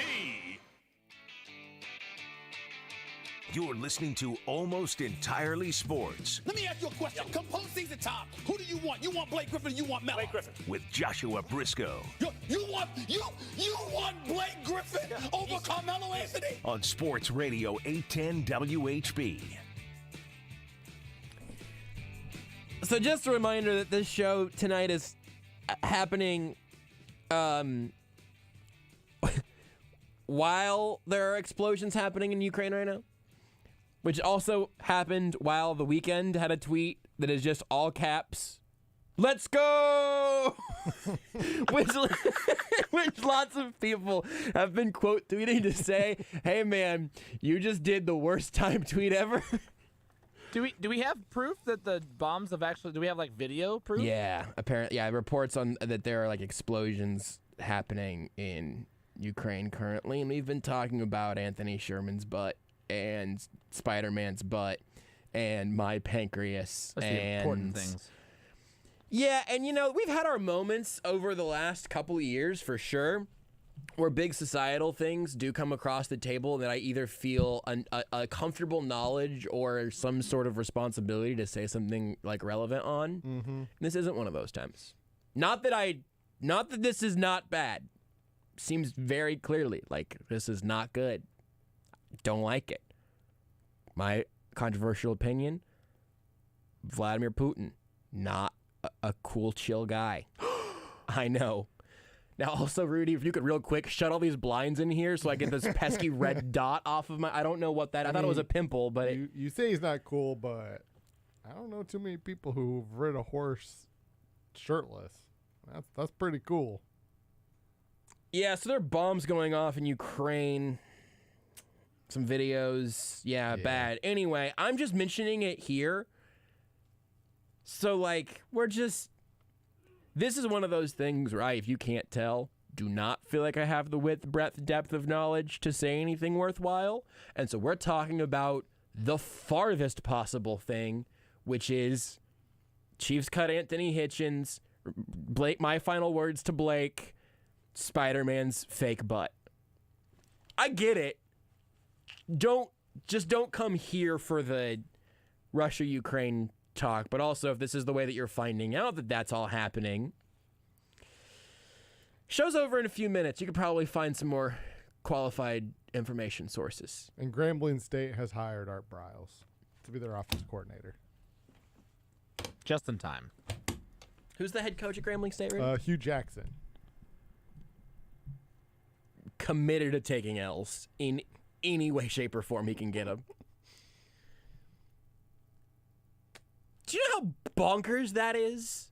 That we're at that point with Art Briles, who if you're gonna go throughout the pantheon of places where the NCAA overreacted or underreacted on coaches, you're gonna find a grand majority of those times I'm gonna say the NCAA just needed something to do, and so they ran somebody out of town for giving a free bagel to a recruit or whatever. And Art Briles is back, and they news dumped this. Shortly after the start. You think that the Grambling State PR office was waiting for... Man, I don't know. They had an email that said, look, as soon as we hear reports out of Eastern Ukraine, as soon as we get news... not that specifically. To be fair, I don't think they have not necessarily... I don't think Grambling has posted anything officially yet. It's just the KTAL Sports, the TV station down there. It says sources confirmed KTAL Sports. And just all the replies are generally about he is back, and it was announced as Ukraine was being invaded. Yeah, so Vladimir Putin is the new offensive coordinator of Grambling State football, and the weekend is jacked about it. The old using a declaration of war to slip in a coaching hire under the radar. Classic. Works every time. They said, hey, if you're going to drop bombs. Is Eric Bieniemy going to have... Are we going to have news on this man at some point? It's so strange that we're still here now. I mean, we will at some point. I think I can confidently say that. At some point. There's a lot of things on Twitter right now that are really, that I don't care for. At a point. What? At a point, we will hear something about Eric Bieniemy. I feel confident about that. I thought that the majority of today's show we were going to have to try to find some way to talk about Anthony Hitchens in a way that's sort of interesting. And now here we are with a minute left, and I'll give you this real quick take. The news came yesterday, so I mean you're certainly not looking at Twitter right now and saying, man, I wish more people were talking about Anthony Hitchens. But everybody knew this move was coming. It was coming. To Kent's point earlier in the show, when we did actually talk about this a little bit. Yeah, we talked about it. I was a little surprised that it happened on February 22nd, right around 2/2022 at 2:22 p.m. by the way. 2/22/22. You know what I was doing at 2/22/2022 at 2:22 p.m.? Writing about Anthony Hitchens getting cut. That's true.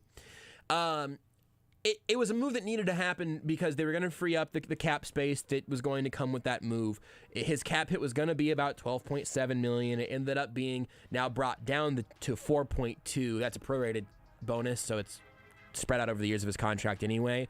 There is dead cap money that's going to stick with Anthony Hitchens, but it's Nick Bolton and Willie Gay time now. And Bolton most directly here. This is why they invested that cap space, or the draft capital they did in that position. Mm-hmm. They got younger, a little less experienced, overall a little better. Makes sense. I thought that was going to be our first segment topic today. Ended up saying it while the outro music was playing. Been a weird one. Thanks to Kent Swanson and Michael Swain for joining us. Go support their work at KCSN and also at fog.net. Thanks to Blake Schneiders for being on the board. Rudy Salazar back in studio. I'm Josh Brisco. We'll do it again tomorrow on Almost Entirely Sports. Till then, bye, Mom.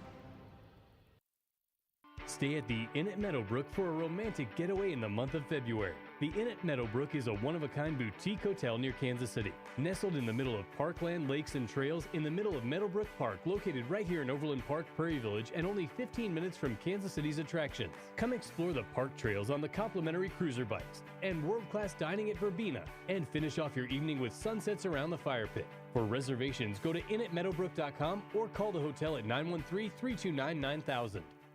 Hey Kansas City, it's Jeff Briggs with Victory Chrysler Dodge Jeep Ram, home of the Victory Effect. Our pledge to drive down vehicle pricing for the city we love. The Start Something New sales event kicks off 2022, and interest rates remain close to all-time lows, plus trade values are bringing more than ever. It's a great time to buy. We know it's hard to find a replacement, but did you know if you custom order a new vehicle at Victory, you get to play best ball with the factory incentives? That's right. Get an accurate upfront price quote when you order today, and if the rebates are better when the vehicle arrives, the extra savings goes right in your pocket. It's a simple process. It shipped directly to you, complete with your name personalized on the window sticker. And don't forget, if you have a trade, we